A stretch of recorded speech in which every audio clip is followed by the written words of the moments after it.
Well, there's no problem. If you had a gun, shoot him in the head.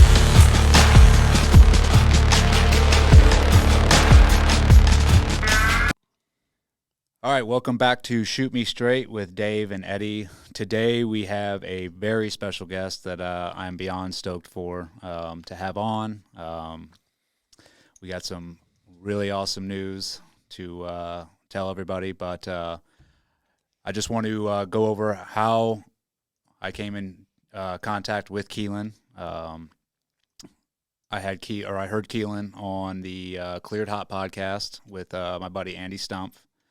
Heard her tell her story, and it was inspiring.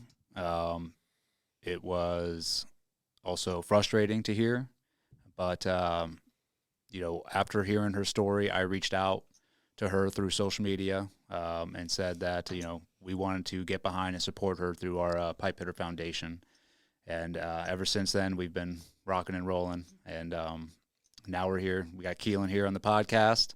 And like I said, I'm beyond excited. So, Keenlin, thank you for coming, and I'll let you take it from here. So, where are you from? Okay. Yeah. Thank you for having me down. It's just overwhelming and surreal because of what's going on. Yeah. In the last 24 hours. But my name's Keenlin Darby. My husband is William Benjamin Darby. He goes by Ben.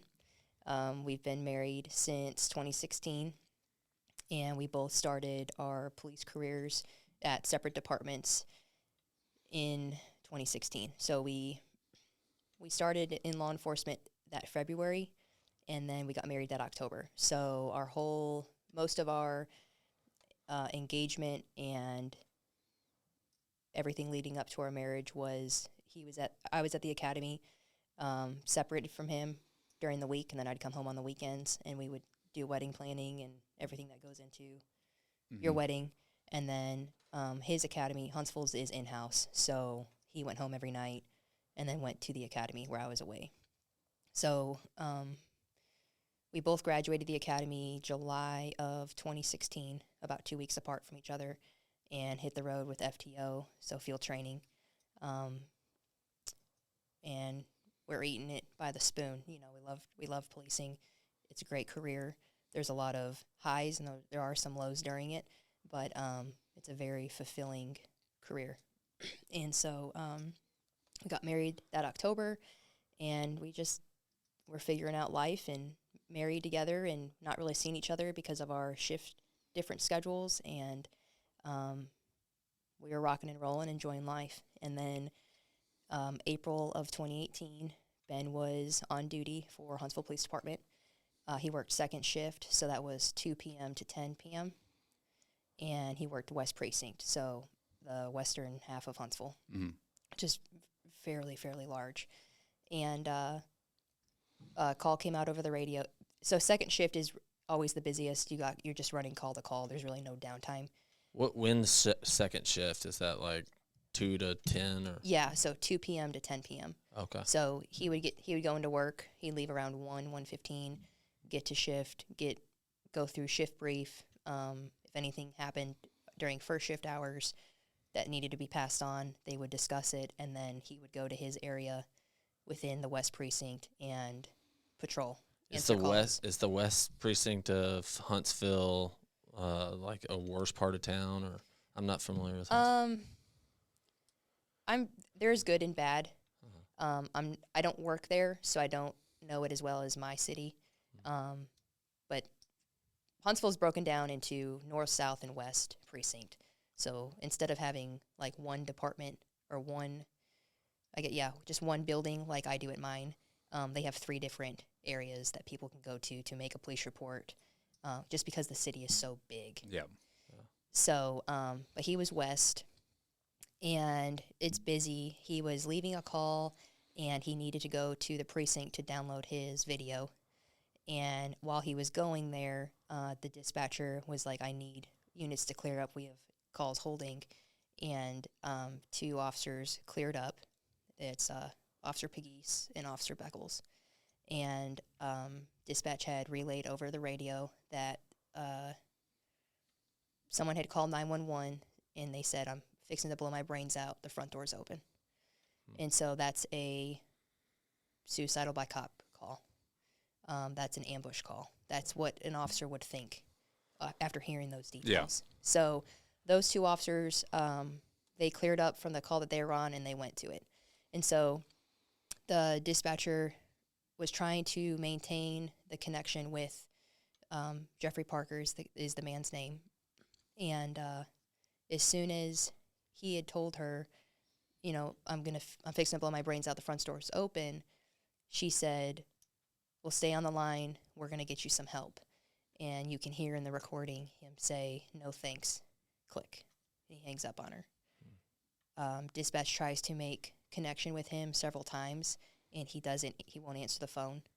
And so the dispatcher is relaying all this information over the radio to Piggies and Beckles.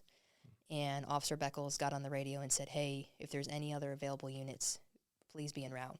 And when you work with someone, and you would know this from your military experience, you can hear the inflection in their voice when they're worried about something or something just doesn't seem right. And Ben heard that in Beckles' voice when he had broadcasted that he wanted more officers there. So Ben stopped going to the precinct to download his stuff because that could wait. You know, an officer will need some help. So he went to the call. And nationwide in policing, and I've gone through this same training, and you can ask any police officer, if you're dealing with an individual who's armed, and as far as you know, there's no one else in the house or the building with them, you don't go inside that building. Because as an officer, you don't know, you're going into their castle, so you don't know how everything's set up, you don't know the ins and outs of it like they do. So you're at a bigger disadvantage, and you always want to be at an advantage when you're dealing with a bad guy. Yeah. So would you initiate like a call-out type scenario? Yeah. So first, you know, we're trained to park several houses away, and you would set up a perimeter. Yep. And make contact over the phone. Tell dispatch, hey, call him back. See if you can get him online and get him to walk out with his hands up, without a weapon. If they say sometimes they'll say they have a weapon. You could make the thought that he did because he said he was ready to blow his brains out. So if it were me, I would have got there, set up a perimeter, and told dispatch, have him walk outside with his hands up, not without a weapon, and just try to make contact with him that way. And then if you needed to go further and call out SWAT or negotiators or more assets, then you would do that. But you would lock down a perimeter and you would not go inside. You say lockdown. I'm the. No, it's fine. I'm going to be the civilian in this podcast big time. Perimeter. You're talking about. I think of, hey, you put cones up around the street and you're telling no one to come inside this zone, and you're hiding behind the door of your car or something like that with your gun pointed, because you don't know how they're going to come out. Yeah, pretty much. So he was in his house, so I would have parked a couple houses down, and that's exactly what Ben did. He parked a few houses down. He grabbed a shotgun because a shotgun is more beneficial than a pistol in a distant situation. And so, and he had done that on several calls prior, because people call the police every day and say they want to kill themselves. Like, it's not a new concept. It happens every day. So he had gone to several calls where they had set up a perimeter, and either someone would have a long gun, and they would call the person out. So he got there, and he didn't see those two officers outside. He saw one of them in the house, and then he saw Beckles was standing in the doorway. So in essence, he's trapped in between.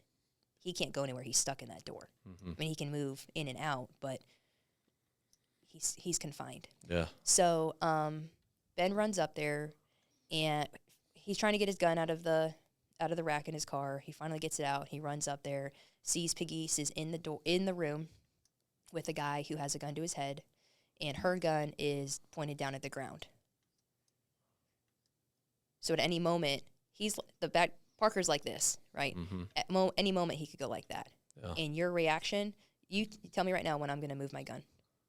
Too late, right? It's that fast, okay? And so we're trained, like, action is faster than reaction. And Ben and I both went through a 3-day FBI survival course teaching that concept of action is faster than reaction. And we actually went through a scenario where, same thing, the bad guy had a gun to his head, and you had to try to react, because you can't. I'm going to beat you every time. Yeah. Or the actor's going to beat the reactor every time. But How come they didn't have the guns pointed? Isn't that even so? There's been a study done where even if I have my gun on you, I'm not going to process you moving the gun towards me fast enough? Yeah. to get my shot off to defend myself. So she's out in no man's land, and you can see it on the video. She's in the house, and she's 20 feet away from a guy with a gun to his head. Her gun's pointed at the ground, and she's got a couch in between her and him, which isn't going to stop a bullet. Beckles is in the doorway, somewhat behind the brick covering of the house, but he's still not in the best spot. And so Ben gets up there, and Pegues is trying to talk to Parker, and she's sucking air, sucking wind, not giving direct commands. We don't want to hurt you. Why do you want to kill yourself? What's going on today? Is everything okay? Never tells him to drop the gun. Never puts her gun. I'm sorry. No, you're is fine. that even her job to ask those questions or to act as like A some negotiator? type of negotiator? No. That's okay. No. If it was done properly, they would have said all. You can say all that outside behind cover, not in no man's land. 20 feet 20 away. feet away from a guy who can shoot you that quick in his house? in his house. I mean, they had every right to be there because he called. It was a call for service. They weren't just driving down the road and, oh, look, he's got a gun to his head. Let's go in there and help him. Parker called 911. He said, I'm about to blow my brains out. The front door's open. So, because people have made that comment, well, they shouldn't have been there. They had no reason to be there. No, Parker called. He initiated the call for service for police to be there.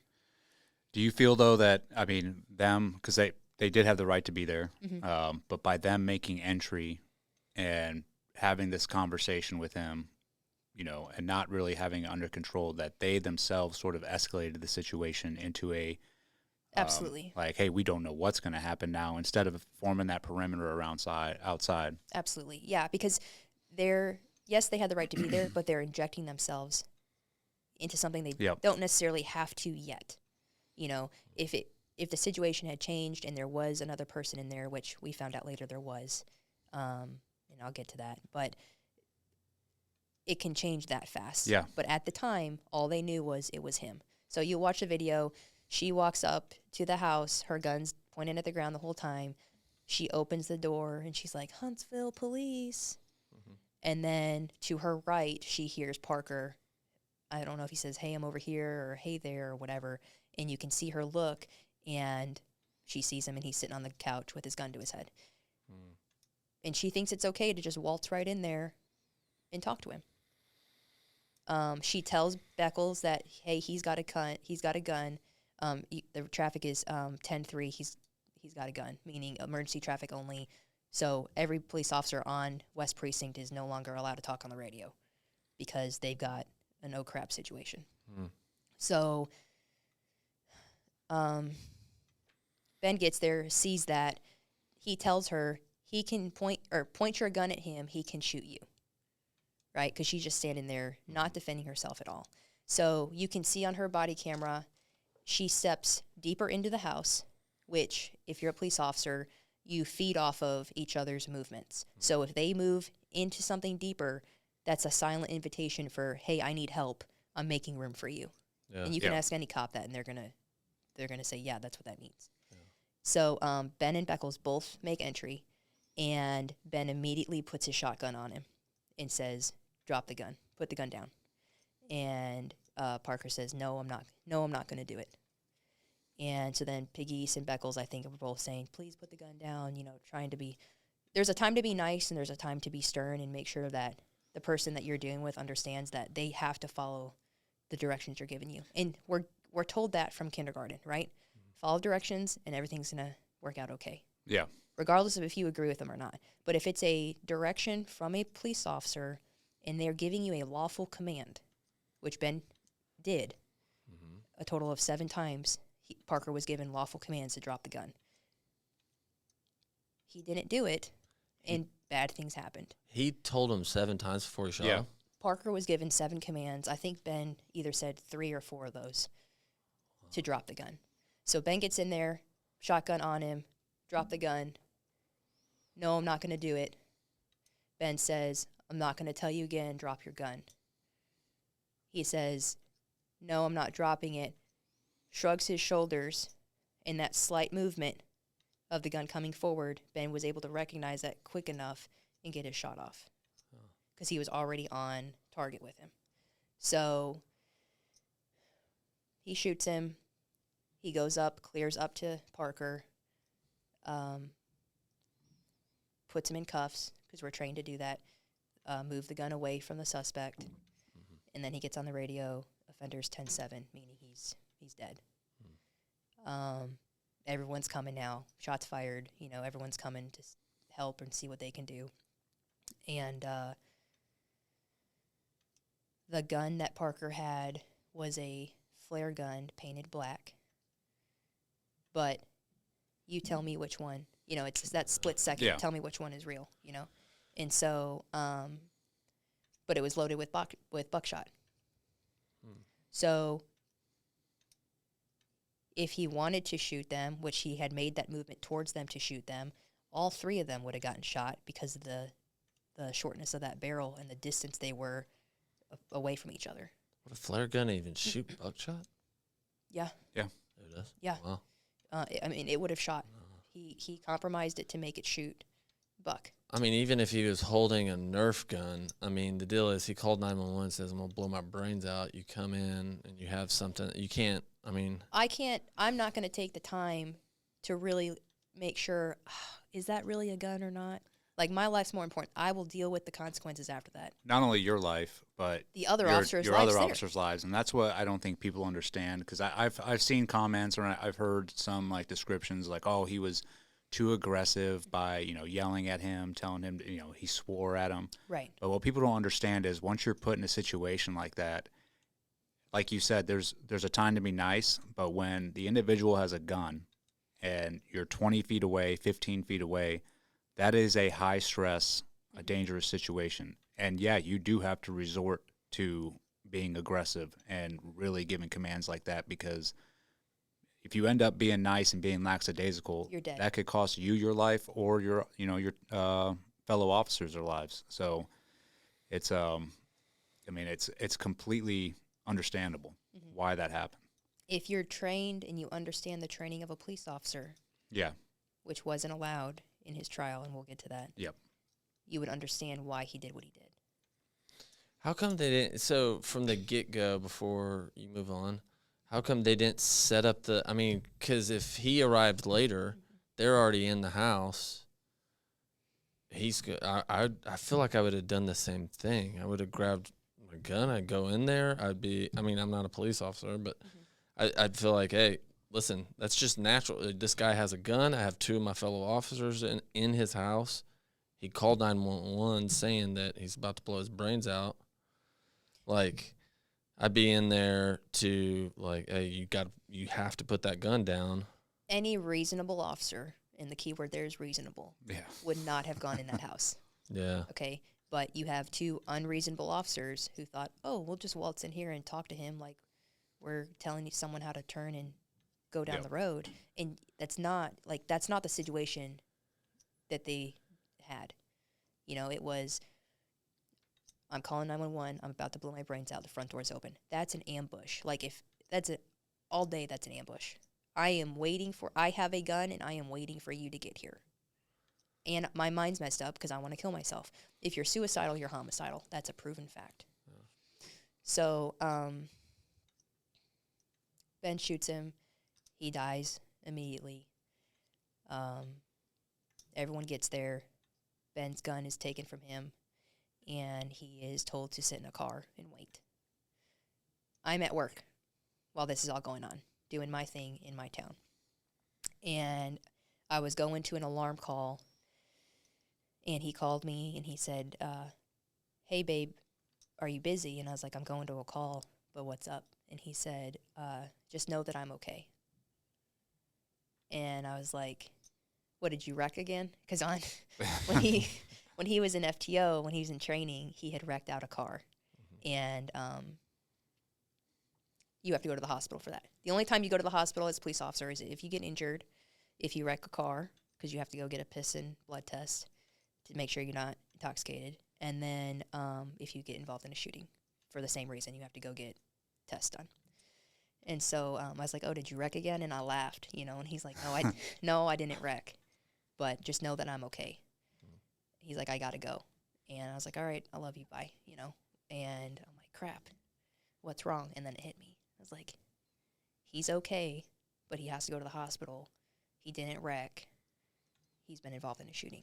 Like, that's the only reasonable other answer that could be. So I answered the call. It was nothing, Cleaning crew set the alarm off. Cleared, called my sergeant, and I said, I got to go home. Something just happened. I can't talk about it, but I'm out. I'll see you when I see you. He's like, okay, deal with whatever you need to deal with. So I went home and patiently waited for him to get there. I didn't want to go to Huntsville because I didn't know if I was even allowed to see him. I didn't know what was going on at that point, and there was no news coverage over it. Usually when there's an officer-involved shooting, the news will say, oh, police just shot a suspect, we're gaining more details. Like, there was nothing like that out there. And I knew, he said, I can't talk, but just know that I'm okay. So I waited. It was like 10:30, 11 o'clock maybe. He comes home, and you can just tell, he's stressed out because of the shooting. And I said, are you good? And he said, yeah, I'm good. And I said, you want to talk about it? He said, no. I said, all right, let's go to bed. So he was off for 3 days. With my schedule, it ended up that was my day 3 of work. So I worked 3/12. So the next 3 days I was off anyway, which I would have taken off regardless. But we had 3 days together, and we got up the next morning and went hiking and just kind of chilled out. And I was like, I don't know what happened, but when you're ready to talk about it, I'm here. And so he told me what happened, and he got called in to get investigated, like, for the interview and everything. And I go back to work. He's on admin leave, so he's not allowed to go to work, but he's still getting paid. And then as soon as I go back to work, we got done with shift meeting, and my lieutenant was like, hey, Darby, I need to talk to you. So I go into his office, and he's like, shut the door. I was like, okay. And he's like, what happened with your husband? I was like, I don't know, and even if I did, I can't talk about it. Yeah. And he just looked at me, and he's like, all right. He said, well, if you need something, I'm here. Because he had been involved in, not in a shooting, but in use of force where it got called into question, and he was cleared. But just because of the climate and everything, he was still investigated. Mm-hmm. And so anyways, I go about my day, do my thing. Couple weeks go by, Ben goes through the investigation internally with Huntsville, which was standard procedure at the time. So they do an incident review board, and that's comprised of a bunch of brass within Huntsville Police Department, the district attorney, the prosecutors at Madison County at the district attorney's office. There's some civilians in there.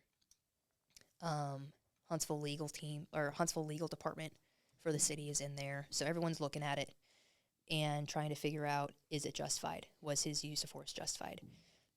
And after looking at everything, they found Ben to be 100% justified in his actions and how he used force because of the policy and procedures and the state law and the Supreme Court case law that police are trained in, or trained by. And then they found Pegues and Beckles not justified, meaning they were sent to remedial training for lack of threat assessment, and then they were also disciplined. So they had to go through remedial training and go through the training of, this is what a threat looks like, and this is what you're supposed to do when someone has a gun. Regardless of if it's pointed at you or the ground or themselves, this is what you should have done, and this is how you should act in the future. Ben did not have to go through any of that.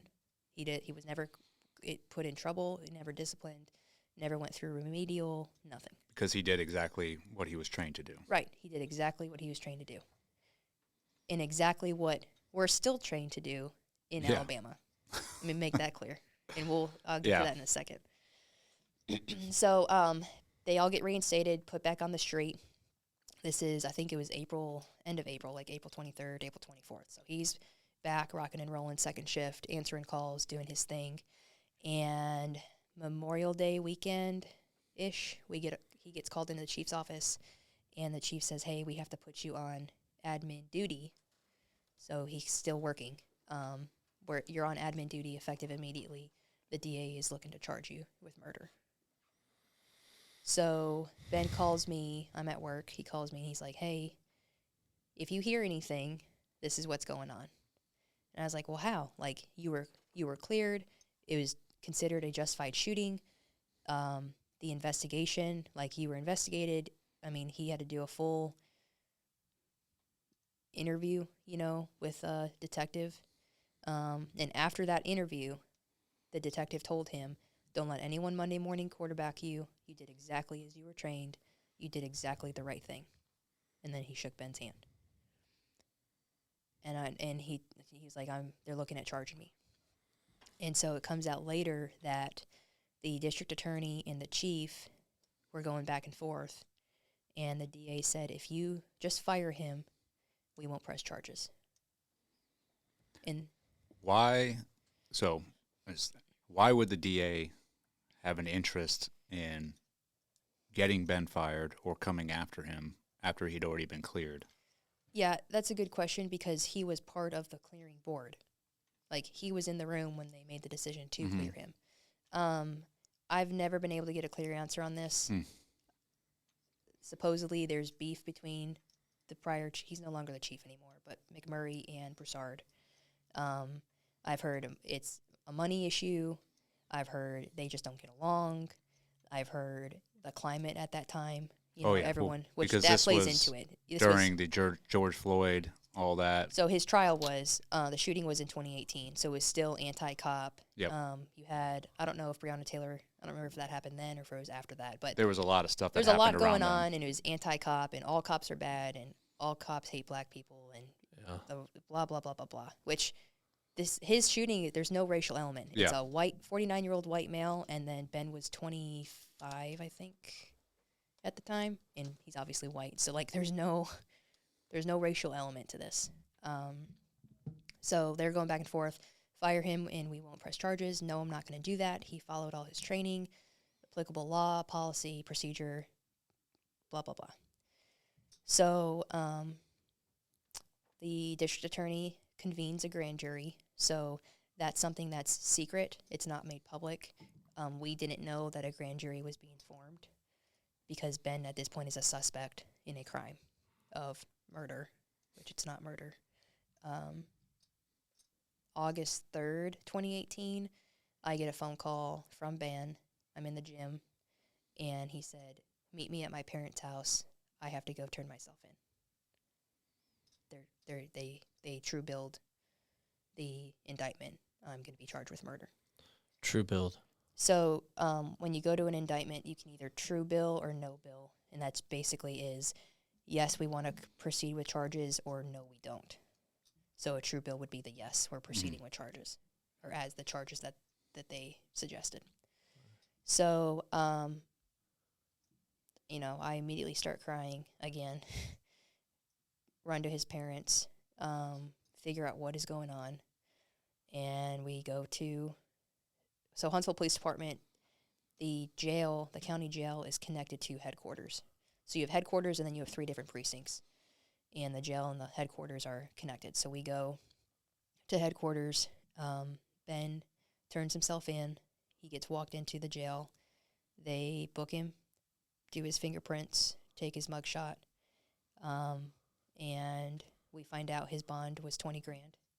So we go to get the money, post his bond, and he'll go into this at some point when it's time. But They put him in a cell by himself, which he had to be because he's a cop. So police officers can't be put in general population. So I can't be in the same cell as you because I'm a cop. That's for his the safety. cop's safety. Right. That's for his safety because most criminals don't like police, and if they know that you're police, they're going to take that opportunity to do something. Yeah. So they put him in solitary, and he heard that door shut, and he just started praying and crying out to God. And then I think an hour or two had gone by because it had taken us. I've never done this before, and like per my policy at the department, I can't post his bond as a police officer. It doesn't matter that he's my husband or not. As a police officer, I'm not allowed to post someone's bond. So I had to get people together to figure out how we're going to do this. We go to post his bond, and he said he had just been praying, and the guard came and said, "Hey, someone posted your bond. Let's go." So they get him. I'm standing outside booking, grab him, and we hop in the car and ride back to our house. And we had no idea what was about, what the next 5 years now was going to happen. Because, again, it happened April 3rd, 2018. He was arrested August 3rd, 2018. And it's April 13th, 2023. Wow. So, he's on admin. He's still hired by the police department, still has his job. He was arrested. Immediately there was a press conference. Chief McMurray got up there, as well as the mayor, Tommy Battle, and said, Ben Darby is not a murderer. That's a direct quote from the chief. He did everything he was supposed to do. We support him. We will stand by him. The Mayor Battle said the same. The district attorney gets up there, and he says, Ben Darby is a murderer, and he is a horrible person, and, how bad of a person he is, and he goes down that list. So the judge in the case sets a gag order so that no one's allowed to talk about the case publicly. And if they do, they're going to get arrested. So everything that I've done in the last 2 years since he's been in prison, I couldn't do. I couldn't speak out about him and his wrongful, the charging. Yeah. Because then I was going to go to jail. And we both can't be in prison at the same time because we're not helping each other. Let me ask you this. So when they put that gag order on, and obviously you can't speak on his behalf, you can't defend him in any way, were they putting anything out, saying anything negative about him in the press, the public, or? Not really. Okay. I mean, there was articles because people are like, oh, police officer got convicted or charged at the time. He got charged with murder, and, a hissy fit was made. But from what I remember, nothing directly from the DA's office was said. Okay. Like, everyone colored within their lines and didn't say anything. So that was 2018. We're trying to figure everything out. Huntsville Police Department lets us know, hey, the city's going to pay for your trial. Like, we're covering it, which is huge because it was $125,000. So I remember talking with Ben after he was convicted in between sentencing, and he was like, we don't have the money for this. Like, we need help, and I said, yeah, but God's provided $125,000 already. He's going to provide the rest of it, and it was a light bulb moment for him because he's like, I didn't even think it, like, we've already been taking it through it this far, and it didn't work out initially, because he was convicted, but it was provided, like, provisions were made. So that was 2018. 2019, a year to the day, so April 3rd, 2019, we have a qualified immunity hearing. So qualified immunity is something that police officers have. In essence, it basically says they're covered because it was their job. They were within the scope and duties of their job. Their actions are justified. They're qualified and they're immune. So it was 1 day of court basically. It was public. It was a very small courtroom. I think there was only like 26 seats. So his entire shift showed up, and then some family, and and it was like mini court. You know, he was up there with his lawyers, the DA and the prosecutors were up there, and they had court. He testified. The other two officers testified. They brought in experts to talk about it, and the judge had to decide if Ben was qualified or not. I think this was on a Wednesday, and she said, I've got other things going on. Don't expect an answer or a ruling until Friday. And we were like, okay. I left that very confident he was going to get qualified immunity. Like, just how the day went, things that were said, things that were argued, the way Piggies and Beckles gave their testimony, and how it wasn't, they just didn't do a good job. And they couldn't defend why they did what they did. And we wake up the next morning from the judge, no decision. Like, no, you're not giving, I'm sorry, no qualified immunity, but no reason why.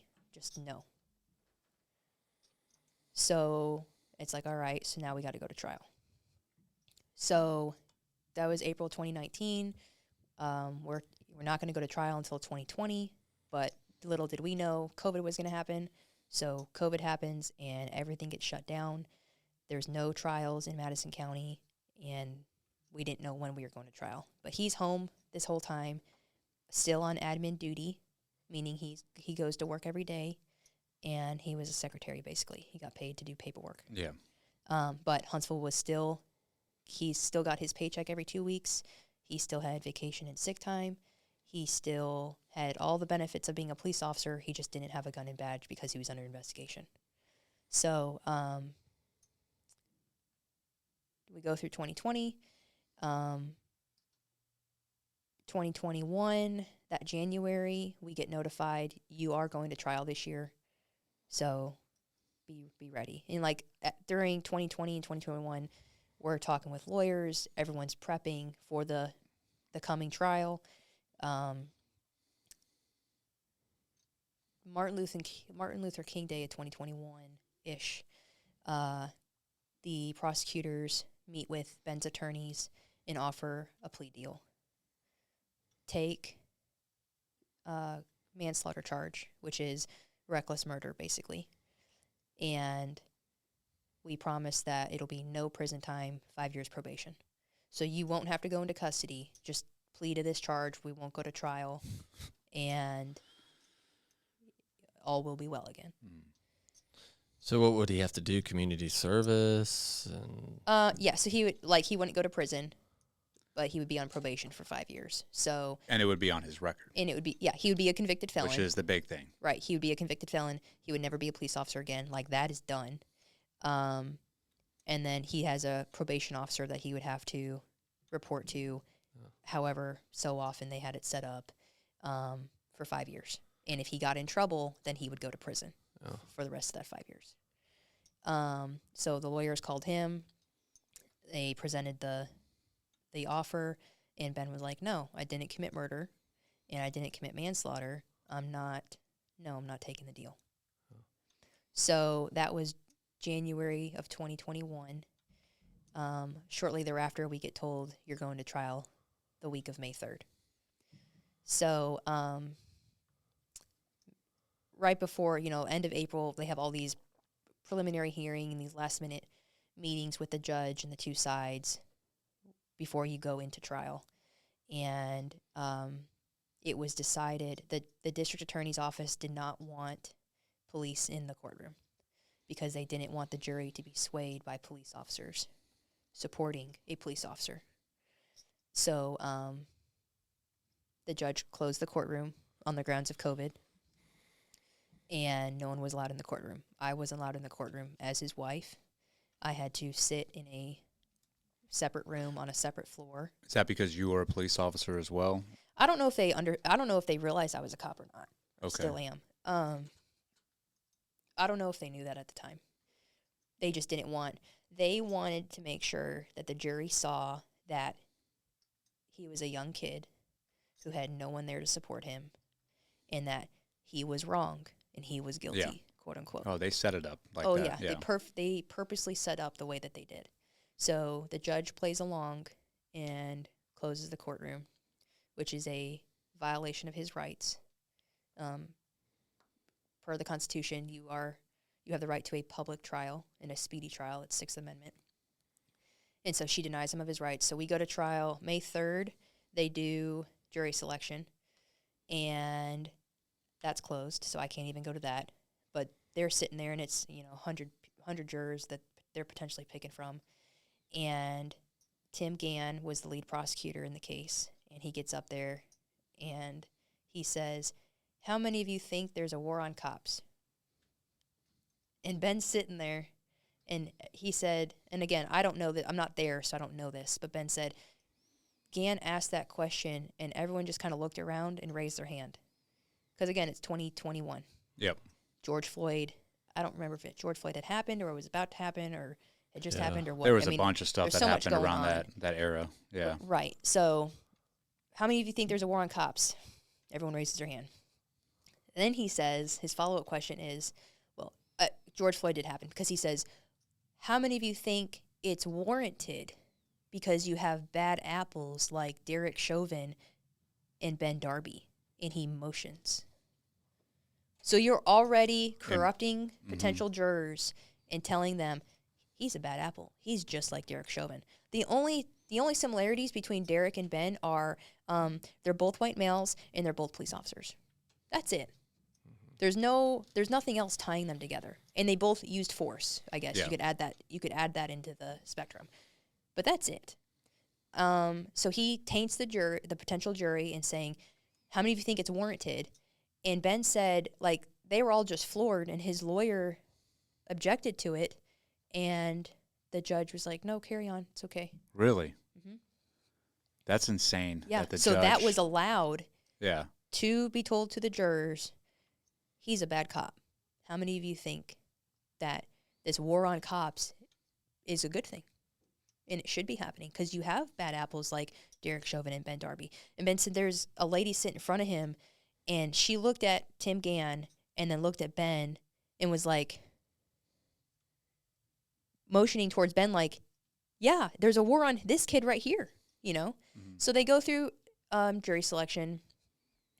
The jury gets picked, and we go to trial Tuesday. So Tuesday trial starts. Again, I'm in a separate room. So me and his family had it set up. And I don't know, there was 30 to 40 people in there. A lot of it was people supporting us. And then I had guys from my department there as like security for me, because I didn't know if there was rumors that there was going to be threats against me for being there. And I wasn't going to get caught off guard. So I had my team guys were there to help me out. And we're sitting through trial first day, and we're watching it on TV. So we see the video and we have audio, and all you can see is the witness box. So the stand, basically. You can't see anything else in the courtroom. You can't see the jury. Can't see the jury, can't see the DA or the prosecution. I can't see Ben and the defense team. I can see a little bit of the judge, but it's the witness testifying and then about a little bit of the judge. So they start going, and they have the dispatcher come up, and all these people are coming up, experts are coming up, and then they have Parker's neighbor. Because when this all happened and Ben was arrested, the neighbor had reached out to our legal team and said, hey, we need to talk because you guys need to know what Parker thought about police. So they had gotten with him, and he gets up on the stand, and he gets sworn in, and I remember our lawyer saying, qualifying who he was, he's his neighbor, and how do you know Parker, and yada yada. And the neighbor gets asked, what did Parker tell you about how he felt about police? And the neighbor says, he hated cops. Objection, objection, objection. He can't say that. That's hearsay. No, it's not. No. Hearsay is we're having this conversation right now, and a listener decides to say something that we said while on the show. That's hearsay. But if the three of us are talking and Eddie says, as I was talking to Keenlin, she said this. That's a direct witness testimony. That's Yeah. a direct account. So that's not hearsay because it's within this conversation. But if a listener were to say that, that would be hearsay. And the judge says, yeah, that's hearsay. You can't say that. Jeez. And let me back up. Objection, objection, and the TV gets turned off. So I have a black screen, no audio.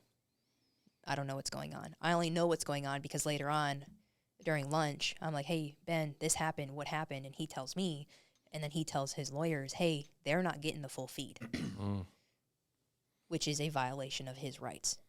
So, because even though we're not in the courtroom, that extended area is considered the courtroom still. And there's case law to back that. So, Ben said that when the prosecutors objected, the bailiff was instructed to take the jury out of the room. So the people making the decision as to whether or not my husband is guilty of murder for an on-duty shooting that he was already told he was justified in, they weren't allowed to hear what the neighbor had said.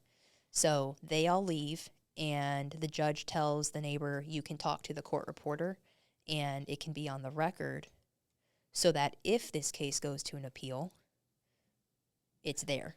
So insane. And that's what I don't think people understand. I mean, because this is so similar to my trial, like the little games that are played by the prosecution to where they will get up and make statements in front of the jury that are completely false or just it's their version of trying to sway the jury, right? But then you object to it, and sometimes the judge is like, okay, sustained, and what they'll do is they'll tell the jury to leave, and they'll talk it over, and then the jury will come back in, and they'll say, hey, what you just heard, unhear it, pretty much unhear it. But Right. Like they already heard it. Right. So, and the prosecution knows that, so they will keep continuing.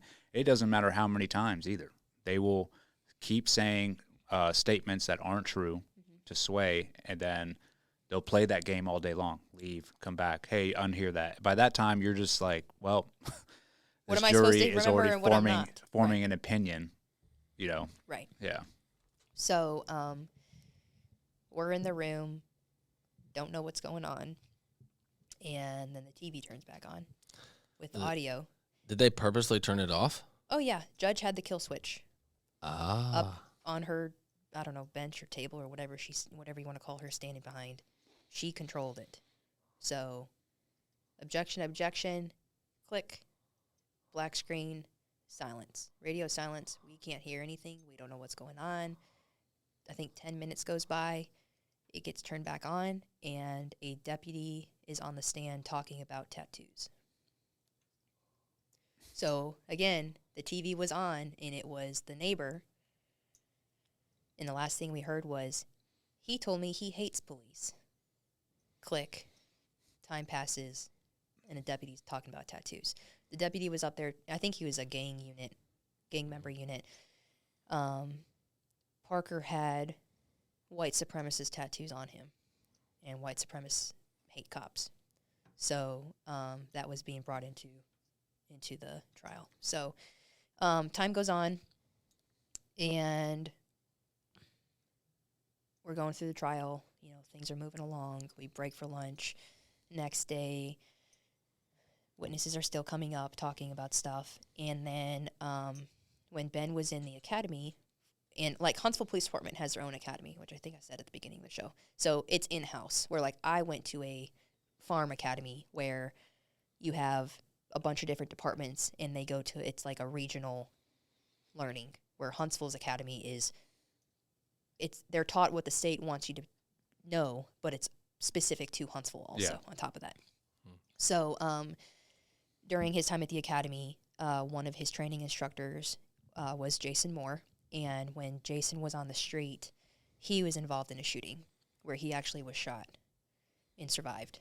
But during his time at the academy, he taught the concept of action versus reaction and how action will beat reaction every time.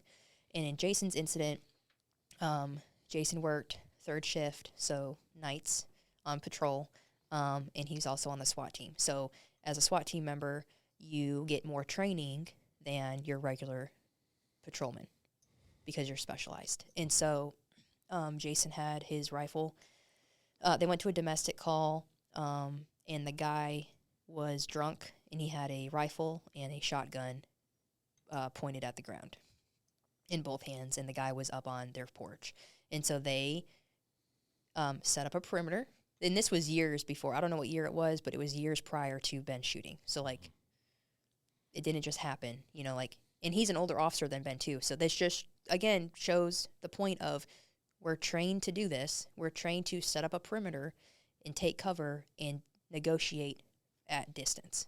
Mm-hmm. So he's doing this with this guy, and Jason said, or he knew, as soon as I see shoulder movement of the guy bringing the guns up, that's my green light for lethal force. And so he's waiting, and he's got his AR on the guy, just waiting for that movement. And the guy's able to flick his wrist up, and Jason didn't see it, and he got shot in the face with birdshot. Shooting goes back and forth, and that whole situation gets taken care of.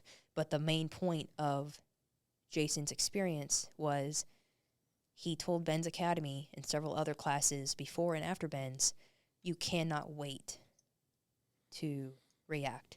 If they have a gun and you're giving them lawful commands to drop the gun, one command is enough.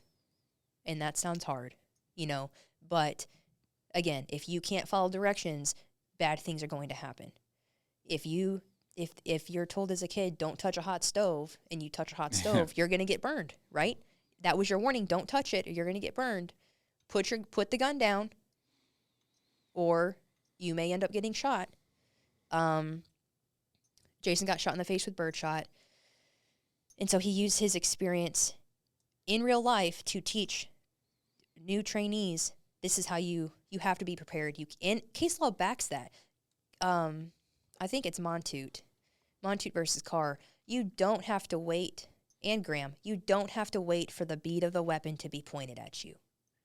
If they have a weapon and they're using it, and you feel like your life is in danger, there's an imminent threat of force being used against you or a bystander, regardless of if it's another officer or Mary down the street.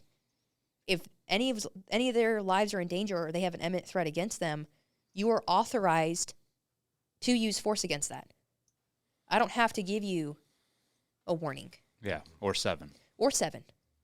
Exactly. Mm-hmm. Ben's justified in what he did, but he's also justified if he didn't tell him to drop the gun, because he recognized Pegues is standing out in the wind with her gun at the ground, 20 feet from a guy with a gun who's going like this. Mm-hmm. He didn't have to give Parker a warning, but he ended up getting 7. So Jason gets, sorry, there was a lot of intro to this, but no, it's good. Jason, and I know who Jason is. We've had several conversations, and I see him walk up, and I remember telling my buddy next to me, this is good, because I knew Jason's story. Mm-hmm. And Jason gets up on the stand. You see him get sworn in, and then you see him make eye contact with, I'm assuming he was making eye contact with Ben because he winked at him. And from Ben's perspective, again, because I wasn't in the courtroom, Ben said that as soon as Jason walked in, he heard the prosecution say, Jason cannot testify. He heard that said in the room. So Jason gets up, gets sworn in, and we hear, Judge, we need to have a meeting. Click. TV gets turned off. Audio gets turned off. Jason is still, he was sworn in. So the jury saw him get sworn in. We all did. Jury saw it. Everyone in the room saw it. This is the next guy up to bat. TV's off for, I don't remember how long. TV gets turned back on. Jason's not on the stand. I don't remember who was at that point. But I thought to myself, and I was like, this is bad. Like, Jason has to testify because it's relevant. It defends and exonerates why Ben did what he did. why isn't the jury hearing it? Why aren't we hearing it? Yeah. Well, even if you weren't, even if you were like anti Ben Darby, like, but you believed in Constitution or our legal system, you would say, hey, a jury has the right to hear they need to hear all aspects of it. Well, Dave, you're making common sense. And, that doesn't happen in the courtroom. The defendant, legally, the defendant has to have every ounce of credible evidence to exonerate him has to be given to the jury. Yeah. I completely know why the prosecution did not want him to get up there, right? Because it makes their case look bad. Right. Do you know their argument to the judge of why I don't. he shouldn't? Okay. No, I don't know. Because you couldn't watch it, obviously, on the right, TV and I wasn't screen. in there. I don't remember if I asked Ben or not. I don't remember. We can find that out yeah, later. we can. Yeah, we can. We will. We've taken a lot of notes in the last 5 years. So I did talk with Ben later on. He did say that Jason again was allowed to talk to the reporter, but the jury was kicked out of the room and didn't get to hear the testimony. But as a juror, if I was a juror on any trial, but especially a murder trial, and a witness got on the stand to testify, and I know who is, are you Jason Moore? Yes, I am. Do you swear to tell the whole truth and nothing but the truth, so help you God? Yes, I do. I know who this guy is. And then he's not allowed to testify. I wonder why can't I hear what he has to say? Like, as a juror, why can't we know what they want him to testify about? Yeah. To me as a juror, that's a red flag. Why can't we hear that information? Well, I'll say this. That is a red flag to you if you were a juror because you're going through it. You're on the other side. Yeah. But I believe to jurors when they show up to jury selection and then if they get picked to be part of the trial, they are trusting both sides. They're trusting the defense and prosecution. They're not looking at them like, oh, this prosecutor's just trying to get a win. It's what's really going on. Right. They're like, no, this prosecutor's trying to get justice and, all the things that you would think Right. was supposed to happen. So when I believe, when prosecution wins little things like that and get them, I don't think the jury is like thinking that like, oh, there must be, why is this happening? They're just saying, okay, like, yeah, they're Part of the process. part of the process and let's move on. Mm-hmm. I mean, because I'm just from me going through my trial, that's what I think the jury thinks when they're in there. And obviously when you're on the other side and you're on the defense, you're like, oh, the jury has to see this. Yeah. They have to see this as like a sneaky act by the prosecution. But after going through it, I'm like, they don't. Yeah. So Jason doesn't get to testify. It goes to the court record. They get called back in. Still going through the week. The jury wasn't allowed to know that Ben was cleared by Huntsville Police Department. What? Yeah. They're not allowed to know that he originally got cleared? Yep, they weren't allowed to know that. They weren't allowed to know that he wasn't reprimanded or he didn't have to go through remedial training, and that the other two officers did. They weren't allowed to know that. They weren't allowed to know that case law exonerates him, Graham versus Connor, namely, which Graham versus Connor is the bedrock case law. Like, every police officer is taught Graham versus Connor in dealing with when you use force. It has to be a rapidly evolving, tense situation, and it's a split second. It's not something that, we're in an air-conditioned studio with no threats to us, and I can take an hour to make a decision because I know I'm not going to get shot. Nothing bad's going to happen to me. And I can slow it down to, a half a second, frame by frame, and pick it apart. No, he had 11 seconds from the time he got on scene to the time he had to use force. And 11 seconds sounds like a long time, but when you're looking at a guy with a gun or a threat to you, it's quick. It's not as long as everyone thinks it is. So, they weren't allowed to be instructed in Graham. So after everything was presented and we rested, the state rested, the judge has to instruct the jury. and the prosecution and the defense submit instructions that they want the jury to know. So, like, obviously ours was they need to know that Ben is a police officer and he was trained to do this, and Graham versus Connor backs him. Let me back up.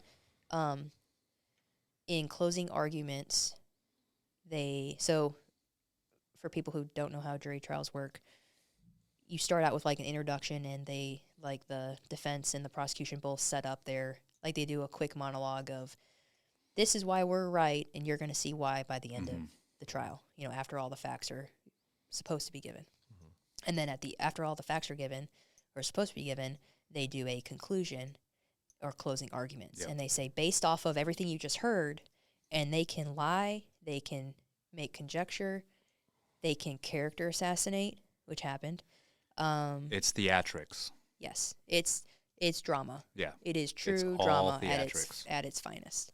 So we're in closing arguments, and they're like, Ben Darby, and they never related. I don't know if that's the word I'm trying to look for. They never said he was a police officer, and he was still. He was still employed by Huntsville Police Department. It was Ben Darby, the citizen. Ben Darby, the untrained. Because they wanted to imply that he had been let go from the police department, so the jury would be like, oh, well. He is a bad guy. Yeah. He's not a cop. He was never trained. And during closing arguments, and at this point, I don't remember all the nitty-gritty details. They may have said it during the trial part of it. But I do remember Tim Gann and Tim Douthit, the prosecutor, saying, Ben Darby is no different than if you were to run into his house because you saw him with a gun to his head and you shot him because you thought that he was a threat. This poor man's in his house, and he's calling for help. And Ben just went in there and blew his brains out. Well, that's not what happened. Parker called 911. 911, what's your emergency? Yeah, I'm at 403 Doremus, or whatever his numbers were on Doremus Avenue. I'm fixing to blow my brains out. The front door's open.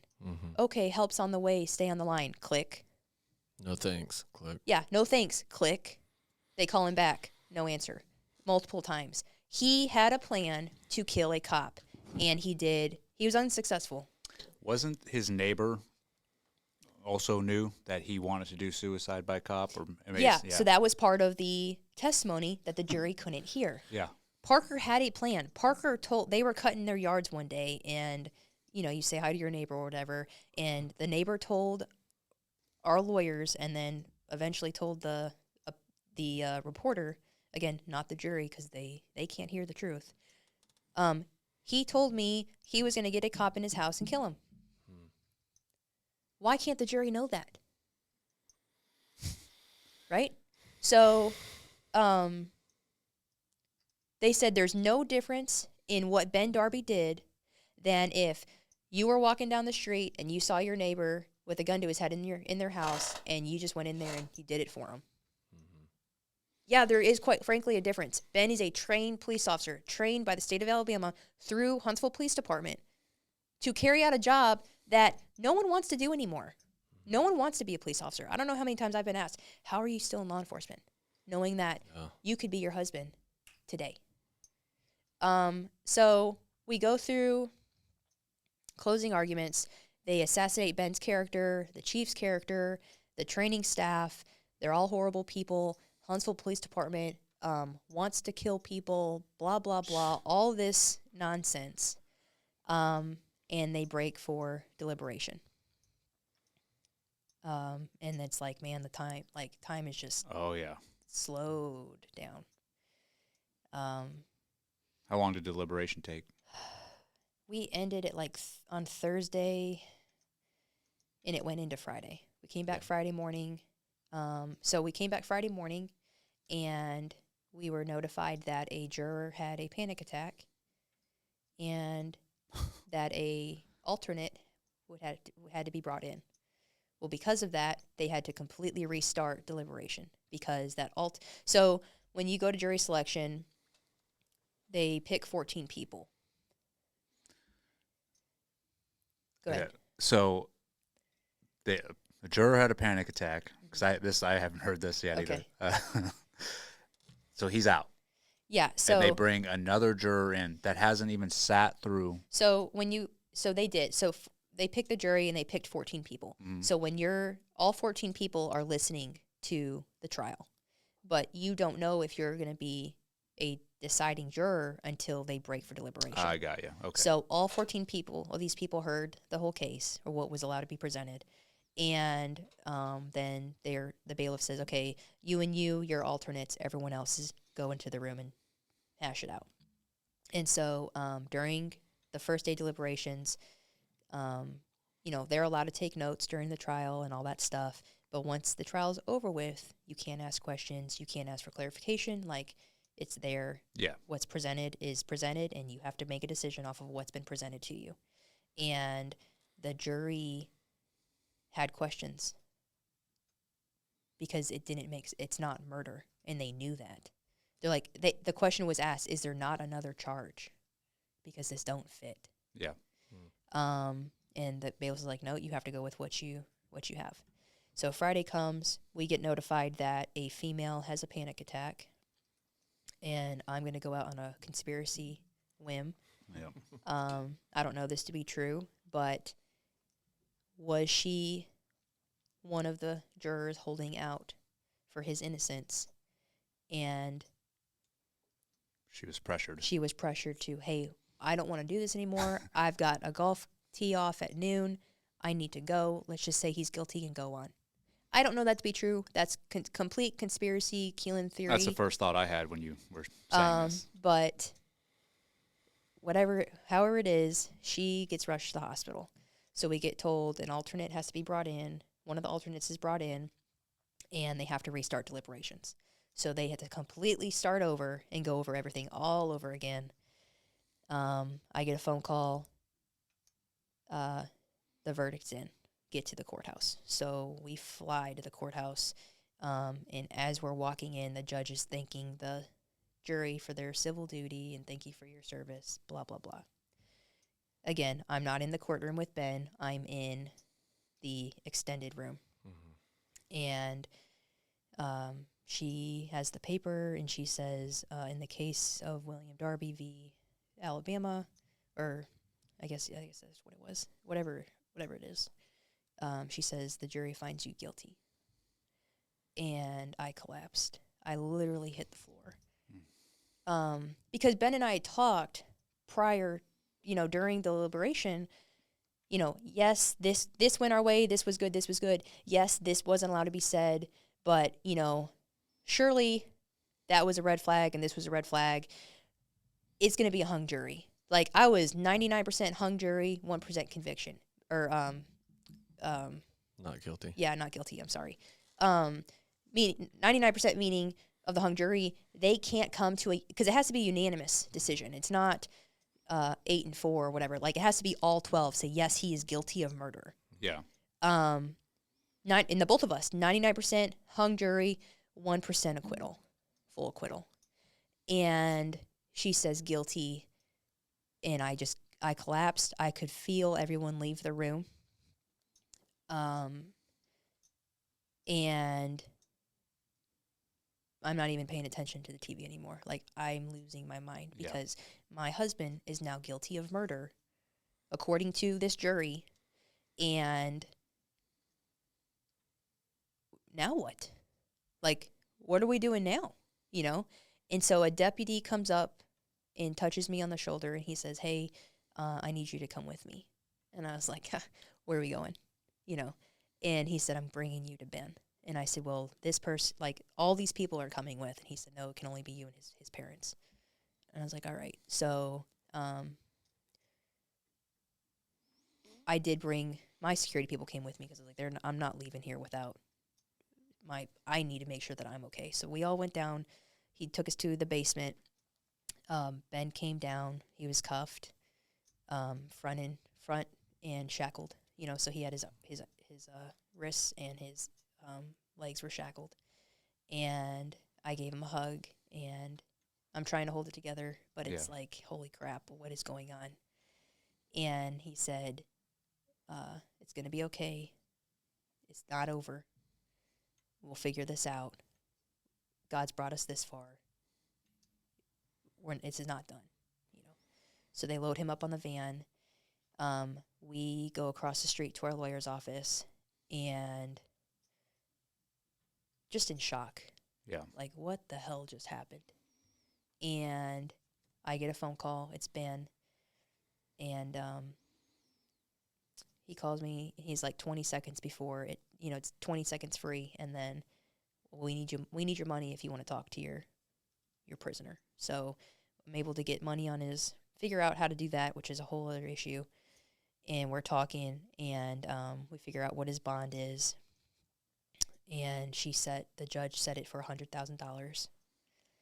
And he's sitting across the street in a jail cell, and we're trying to figure out where are we going to get this money from. A couple hours goes by, and we get notified that someone posted his bond in full. So he has no restrictions. So we go to pick him up, and we go to the house. This was May. So we found out later on that week, I guess it was the next week because that was Friday, the judge was not going to have sentencing until August. So that gave us 3 months to figure it out because you're going to prison. You're quote unquote a murderer according to the people of Madison County. So we obviously I didn't go back to work for a while. We got out of town and started setting up the future of what was going to happen.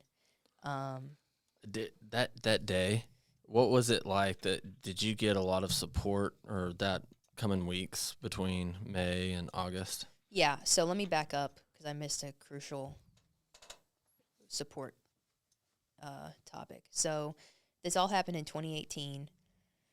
I'm from Arizona originally, and Ben and I both follow Mike Glover with Fieldcraft Survival. And at the time, he was based out of my hometown. So we had gone home to see my parents in between Thanksgiving and Christmas or sometime around that time of year. And Ben was like, hey, let's go see if we can meet Mike. Let's go to Mike Glover's storefront.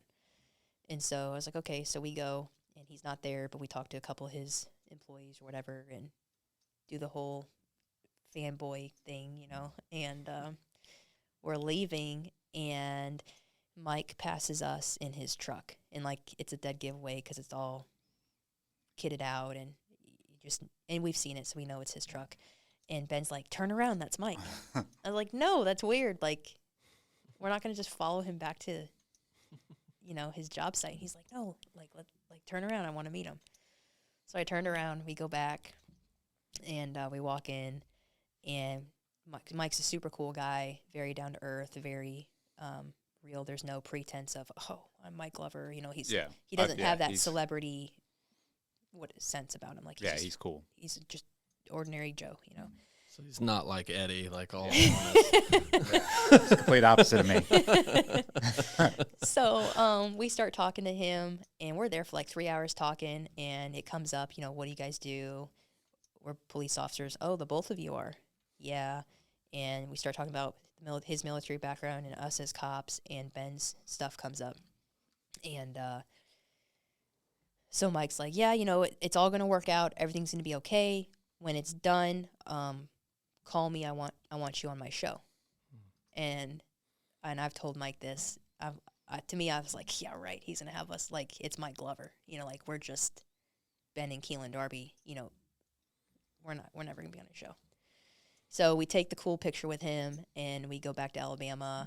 I think he briefly mentioned us on one of his following shows, and we go through everything, go through the trial. So Ben, when I see Ben we go to sentencing, and the 3 months, we're trying to get everything lined up. Support's coming in, the Blue Justice Project out of Pennsylvania. They heard about Ben's case originally from 2018 and wanted to support Ben financially. And Ben was like, no, I don't need it right now. Use it for another police officer. The city's backing me. Everything should be covered. So I start the website, standwithdarby.com, and I'm learning how to do all that stuff because I'm not technologically advanced. And so we go to sentencing. We have 72 character reference letters on Ben's behalf, asking the judge for leniency on his sentence. So in Alabama, murder is it's 20 years, or it's 10 years, and with a weapon, it enhances it to a minimum of 20. So because he used a shotgun, he had that extra 10 added to it. So minimum, he was going to get 20 years to life. So if he just got 20, he would be eligible for a bond, and he could be home during the appeal. But 20 years and a day plus, you're stuck in prison until your appeal comes through. So we go, the letters are given to the judge, the week of sentencing, and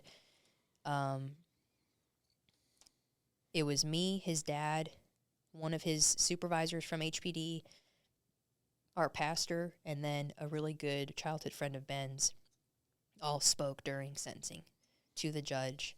Ben spoke last. I spoke just before Ben, but I noticed with everyone who had gone up to testify, they would get sworn in, and the judge would look at them, eye-to-eye contact the whole time they're getting sworn in. And as soon as they sat down to talk about why she needed to be lenient towards Ben, she didn't care what was going on. She was looking around, totally disinterested, not paying attention. And I get up there, and she does the same thing. And I was like, okay. Like, she's not even listening to what we're saying.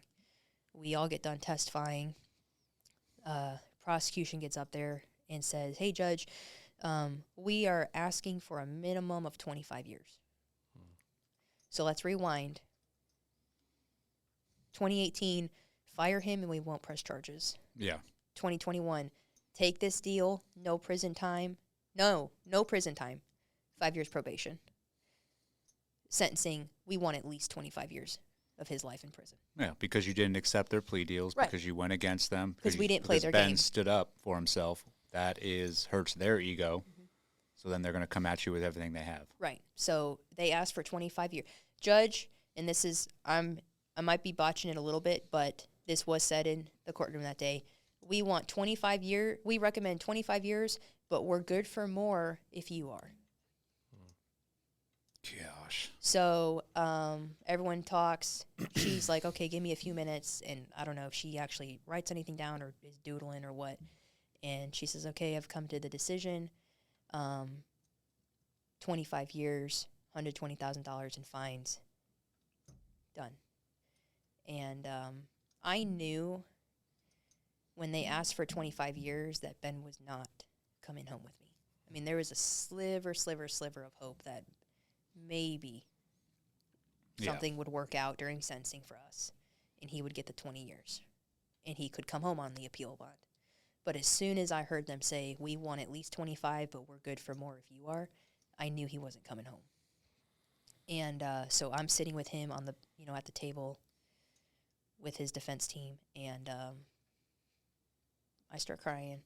The bailiff comes over, puts him in cuffs. He gives me his ring and his wallet, and he said, this isn't over. I'm going to see you soon.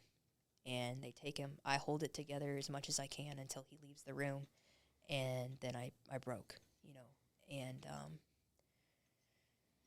the sentencing part of it was still under COVID restrictions, so she only allowed a person to be seated every 3 chairs. Well, of course, the media gets first pick, so the last chair available is for his mother, rightfully so. So his mom is in the courtroom with us. It's me, Ben, and his dad at the table, and then the witness would come in and talk.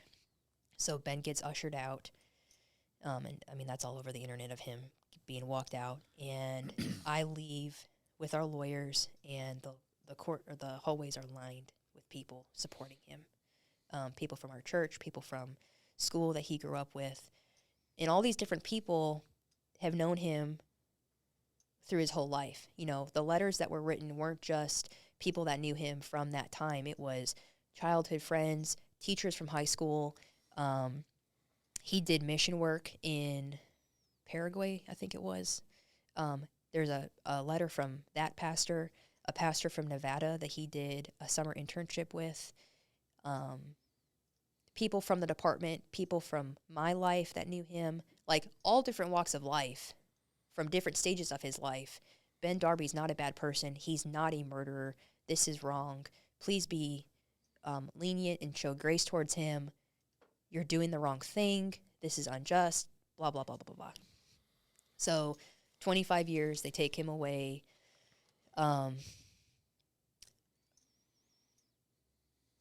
And we go to the lawyer's office trying to figure out, like, he's not coming home because it was over the 20. Trying to figure everything out. Our lawyers immediately file for appeal during sentencing. And then by Monday, I think it was finalized on paper, hey, we are appealing this decision. So I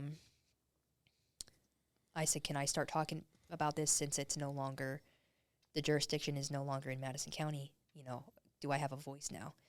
And I was told, no, you have to wait until we get our appeal filed because we don't want that to ruin anything. Yeah, we don't want any information out that is going to help his case. I was like, okay. So I go home. And Ben told me, he was like, call Mike. You know, when I said bye to him, he said, call Mike. So I called. I didn't have his number. I had him on Instagram. So I got our picture, sent it to his account. And I said, hey, I don't know if you remember us or not, but he just went to prison for 25 years. Mike got back to me within 6 hours. Are you okay? Is he okay? What can I do for you? When can you come to Utah on my show? Because at this time, he had moved from Arizona to where he's at in Utah, in Heber City. So, and at the time, because everything's recorded in prison, right? So every phone call that Ben and I would have was recorded. So I couldn't say, you know, like Pipe Hitter and you guys we refer to you as something, and then we refer to Mike as something. It wasn't the Gallaghers and Pipe Hitter. It was, I'm not going to say it, but you guys had a code word. Okay. You know, you guys had a code word. Mike Glover had a code word. That's awesome. A bunch of people had code words, but like none of this was set up. So I'm trying to talk in code to my husband on a recorded line that he doesn't know, and I'm just hoping he can make the connection. Yeah. You know, and I can throw out enough clues where he could get it, but whoever's listening, because they listen to every single phone call, isn't picking up on the clues that I'm trying to tell Ben about. Mike's code word was like, the Asian. Y'all's behind us. Y'all's is like the Irish. Yeah. The leprechaun. The leprechaun is helping. So, it took me, I think I took 7 to 10 days, finally go back to work, and I purposely went back on a Saturday so I wasn't facing the masses, you know, of a Monday morning, and the whole department is there. It was just my shift. At this time, I was promoted to sergeant, so, like, I had, I was over the traffic unit, so I had 4 guys underneath me, but we also had patrol work with us, so that's another 15 people. So I only had to face 20, 25 people if they all showed up, not 150, you know. And it was hard going back to work because, I'll be honest, May 7th and August 20th of 2021, I was like, screw it, I'm not doing this anymore. Like, it's not worth it. Rightly so.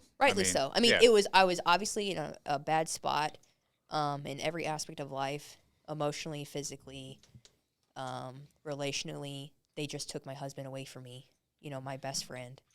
And there's nothing, like, I physically can't do anything about it yet because we're working the appeal, but everything takes time. You know, hurry up and wait.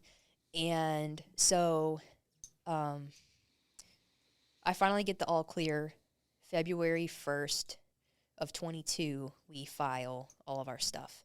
We had to ask for extensions because there's so much in his case. You couldn't get it done. I think it's like 42 days they give you. And that's not enough time to get everything prepared. So we asked for several extensions. We officially file that February. And I start speaking out that April. Mike got me connected with Andy Stumpf. So I went out there this time a year ago. last week and met with Andy, did his show on Cleared Hot. And we had set up a fundraising donation through Fund the First. And after Andy's podcast had gone public, I think like $20,000 came in. That's awesome. That's huge. Like, that's a lot of money, you know? Because now I'm paying for his appeal.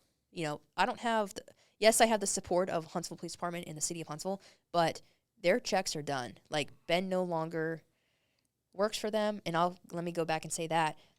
Ben was able to be employed, I think, just up to 3 weeks of him being sentenced. He got a paycheck because he had sick time, and he was able to use it. Just because because he was never fired, the city of Huntsville backed him the entire time. So he still got a paycheck up until sentencing for the most part. And, you know, a lot of that went towards us trying to figure out what our next step was. That's pretty cool. I bet they got some heat from that. Oh, yeah. People were pissed, and they still are, because they're like, he's a convicted felon. He was convicted of murder. Why is he still on the payroll? Blah, blah, blah, blah, blah, blah. That's his time. Yeah. That's his sick time.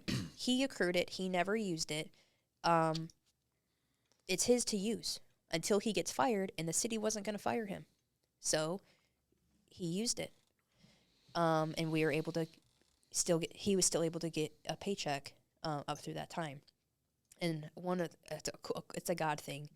You know, he had called HR and he said, "Hey, because we knew where he was close on his of not getting another check." And he said, "Am I getting a check tomorrow?" And they said, "Unfortunately, no, we cannot. You're not going to get paid. Like, your last check was last week." And he said, "Okay." And they're like, we're sorry, but yeah, they can't do anything. Funds are out, you know. And we went to the mailbox that day, and what his check should have been was in the mail. Someone had just written us a check for that amount of money. And, like, that's a God thing. Yeah. You know, like, that's not coincidental, or you couldn't have planned that, you know. So I'm kind of all over the place, sorry. We file it February. I start speaking out. We go to Andy's show. Or I go to Andy's show, talk. A bunch of money starts coming in. And then I remember, I still have it. I still have the message from you saying, you know, it's from Eddie Gallagher. It's not just Pipe Hitter. It's from your personal account. How can I contact you? We want to help you. Yeah. And so Ben and I had followed your story since it started, and like signed up for the book. And I have one of these. I'm gonna show everyone. Oh yeah, that's one of the originals right there. Yeah. We have we both have the challenge coins, and so Ben said, "You owe me a drink," but done tonight. Tonight, yeah. Like we weren't just like, we followed your story, you know, since the beginning of it, or since it was gone public, and Ben was like, we somehow got to get a hold of them, you know, and we put it the application, and then you had heard the show with Andy, and we got the phone call, or I got you my number, and then I got the phone call from Dina, and I remember calling Ben, or he called me because I wasn't allowed to call him, and I was like, code word is on board, like the leprechaun. The leprechaun is in the office, you know, and he was like, what did you just say? You know, like, because it was so like, is this really happening? You know, and yeah, I mean, that's like, it's all God, because there's so many points of light. Like, obviously Mike Glover. Yeah. Huge. And then because it's like, if you look back, so I don't mean to cut you off, but like, if we didn't turn around that day, because I thought it was like, that's weird, you know, we're not stalking Mike, which we weren't. For everyone listening, we weren't stalking him, but like, it's just, that's weird, you know. Oh, there he is, let's follow him back to his office. If we didn't turn around that day, we never would have had that conversation with him, and then I never would have been able to reach out to him after Ben was taken. Hey, this actually just did happen. Get connected with him. We never would have got to Andy. Yep. Andy's show never went out. You never would have heard of us. Other than us putting our application in. Yeah. But it was but actually it was so much it. more impactful hearing you on Andy. And Andy's podcast is okay. He's all right, but you did awesome job. I mean, and I sat there and I think it was like in the morning I started it, Mm-hmm. and I just sat. I mean, I was first off enraged as I was like listening to you, but I was also like, this is the main reason like we started this foundation is people like you and Ben, and then just hearing you out there speaking for him, trying to fight for him.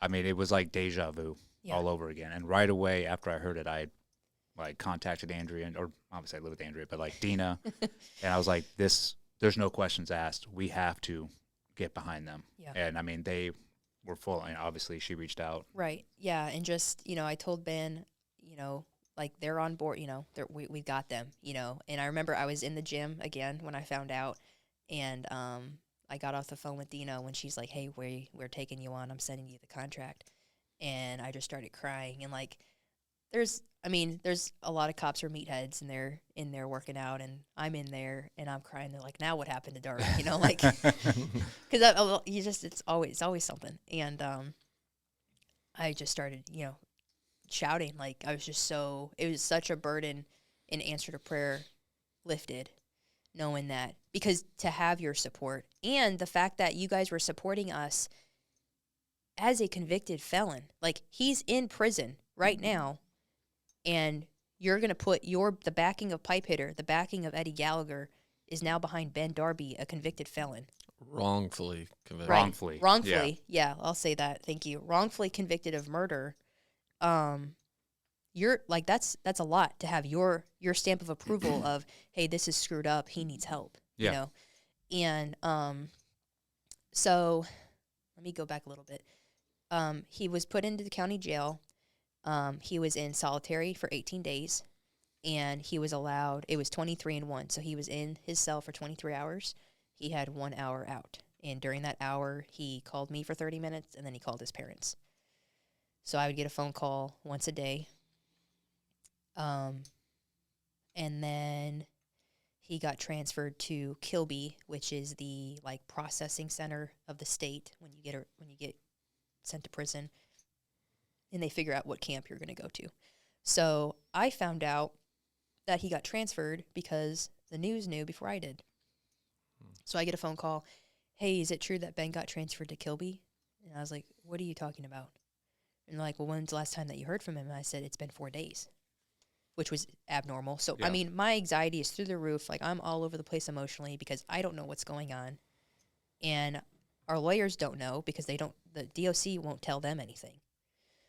I call Kilby, and I said, hey, this is Keenlin Darby. My husband is William Darby.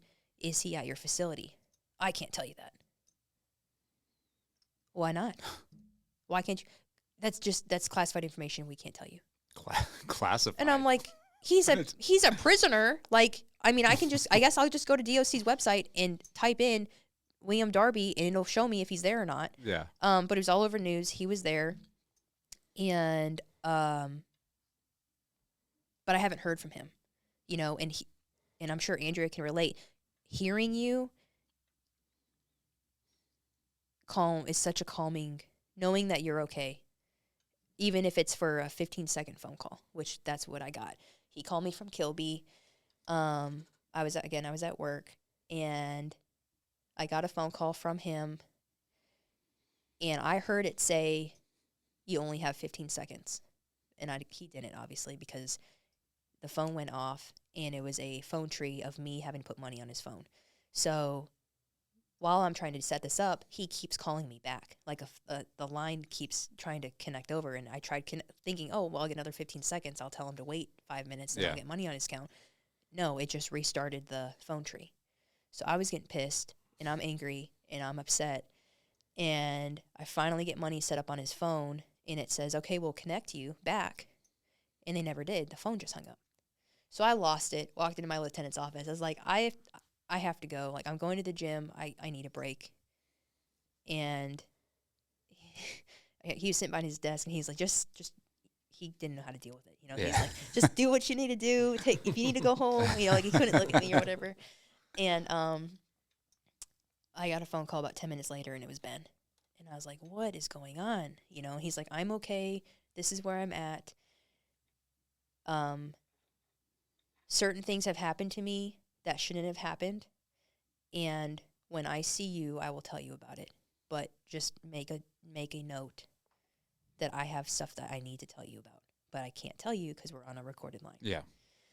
So he went to Kilby. Again, he was in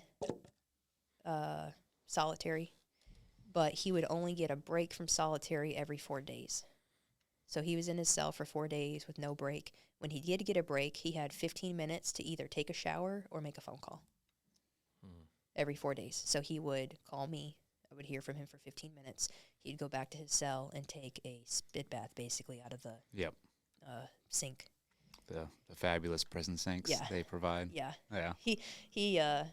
He's like, I can't wait to not have to push a button and hold it to get water, you know. And so he was in Kilby for 31 days, I think, in solitary. At one point, he was put in a pod with other convicted felons, all convicted of murder. But the kicker is they weren't protected like he was. So he's in a cell with a guy, I think it was 6 other guys. One of them was in there for killing a cop. Yep, I remember hearing this. And I lost, like, he told me that over the phone, and because that's something that I don't care if it's told, and obviously I'm telling it now, but that I needed to know that because I immediately called our lawyers. I was like, he was in a cell, a pod with 6 other guys. They're general population inmates. He's not supposed to be around them because of the threat against his life because he's in prison, and then he's a cop in prison, and one of those guys is in there for killing a cop. So they were trying to talk to him and figure out why he was in there, and they all thought he was a preacher. I don't know, I guess it's because of his beard, because at the time it was pretty long. Yeah. And he went with it. He was like, it's a smart move. And he just fabricated some story, and they believed it, and they let it, like, he eventually just moved back to his cell in segregation. And then he got moved to Limestone Correctional, which is it's the only true protective custody camp in the state. So it's half the camp is general population, and then half is PC, protective custody. Yep. So he got moved up there in October of 21, and he called. I didn't know. He called me when he got there. I had to reset up everything so that we could talk on the phone. And at this point, I still have not seen him since they took him in that August. So we find out they do have visitation, but it is closed because of COVID. And it's not going to open up anytime soon. So I went a total of 9 months before I saw him. I saw him May of 22, and I remember I was at Andy's when they opened up visitation in April, but I was out doing my circuit. Yep. And so I didn't get to see him until May. So his parents went and saw him that first month, and then May I went and saw him, and I was nervous because I've never been inside of a prison. I'm a cop. Do they know I'm a cop? Like, do the guards know that I'm a police officer? You know, how am I going to be treated? And just the anxiety of doing all that. I go in there, have to get searched, and I'm watching. It's an all-male prison, and I think this is why they did it this way. I don't agree with it, and it's not. I don't think it's right, but females had a deeper, more intrusive search than a male. So every time that I go in there to see Ben, I have to go into a separate room, lift my shirt, shake out my bra. They go through my waistband and then do a regular search. His dad would stand out in the open, and they would go, spread your arms, pat, pat, pat, you're good to go. I had to take my shoes off. They had to check the bottom of my feet. Just like, prisoner search. And it's like, I know how to search someone because I do it for a living. So I remember going in there later on, months later, and I walked into the room, posted up like I would want, how I would, if I were to search. And the lady's like, you're not an inmate. And I was like, I sure do feel like it because I shouldn't have to be coming here. And I lost it a little bit, but whatever. So I get through, and I get done getting searched, and I'm waiting for the door to roll back. And the door rolls back, and I see Ben. I'm looking for him, and then I see him, and he's in the very back of the room. And I took off running, and 2 guards because there's guards in there, and they stood up, and I saw it, and I was like, sorry, it's been 9 months. And then I gave him a big hug, and I remember my heart was like 1,000 reps a minute, just bam, bam, bam, bam. And he said, your heart's going like a hummingbird, And so I got to physically touch him, give him a hug. And we went and got a couple snacks and then sat down, and we had 2 hours to talk. There's other people around, so it wasn't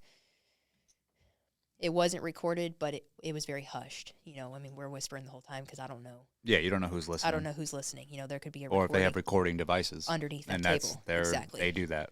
So, I saw there was cameras in there, for surveillance or whatever, or closed caption TV or whatever, closed circuit TV, whatever. But we talked for a couple hours, and then I left, and where do I want to go next? So he's been in prison this whole time. Yep. We filed the appeal, like I said, February of 22. In end of August 2022, I got a phone call. And now I'm out of traffic and I'm working night shift. So I'm a zombie all the time. I am running across the country, doing interviews. I remember still talking with Mary and the media team through Pipe Hitter, and they're like, hey, can you do this interview at 2 a.m.? And I was like, I'm at work. I can't, or hey, can you do this? Because it was an East Coast interview, and that's when the guy had his show, and, we're Central Time in Alabama. So just the logistics of trying to get everything to work with me working nights, which for me is 7P to 7A, and then be cognizant enough to have an interview and talk and not be tired the whole time, So going through all that, get the phone call. I was asleep. Lawyer called me. He said, hey, they granted the oral arguments. We're getting a hearing, which is huge because in Alabama, every time there's a case and the other side appeals, every appealed case goes to the Court of Criminal Appeals. And I'm sure this is nationwide, depending on your state, but it goes to the Court of Criminal Appeals, and they look at every case that is appealed. But they make the decision as to if they're going to grant it cert, meaning they're going to listen to it and see what the issues are, or just deny it. And then their appeal is over with, basically. And so we were given oral arguments, and that's a 2%. In Alabama, that's a 2% chance. Out of all the cases that are appealed, 2% actually get oral arguments. And then of that 2%, 1% gets them publicly. Well, we got both. So that was a huge victory. I remember calling you guys and letting you know and having that small victory and breath of fresh air. So that was August. We were told it was going to be in November. Obviously, I had to wait for Ben to call me, and I told him, and he was super excited. We go to oral arguments in November. It was held in Birmingham. Andrea and then Bernie came and were there with me, and then Mary. And we sat through the hearing. So for that, it was when we filed our motion for appeal, we listed 33 reasons as to why Ben should be given a new trial. And of those 33 reasons, we took the 3 biggest and made that our appeal, but then sprinkled in the other 30 throughout it. And the 3 main reasons were the closure of the courtroom, which was a violation of his rights, the jury not being properly instructed, and then if all the evidence would have been considered and allowed to be heard, a just jury would not have convicted him. So we go to oral arguments, and the judges the appellate judges, there's 5 of them in Alabama, and they wanted to hear specifically the courtroom closure and the jury instructions. So each side had 30 minutes to discuss those 2 points. So at this point, Madison County is no longer over the case. The jurisdiction now moves to the Attorney General, who is Steve Marshall. Steve Marshall supports says he supports law enforcement.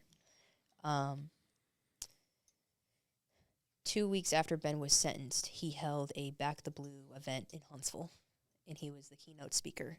And I was like, I got to go to this. Like, he has Ben's case in his lap now.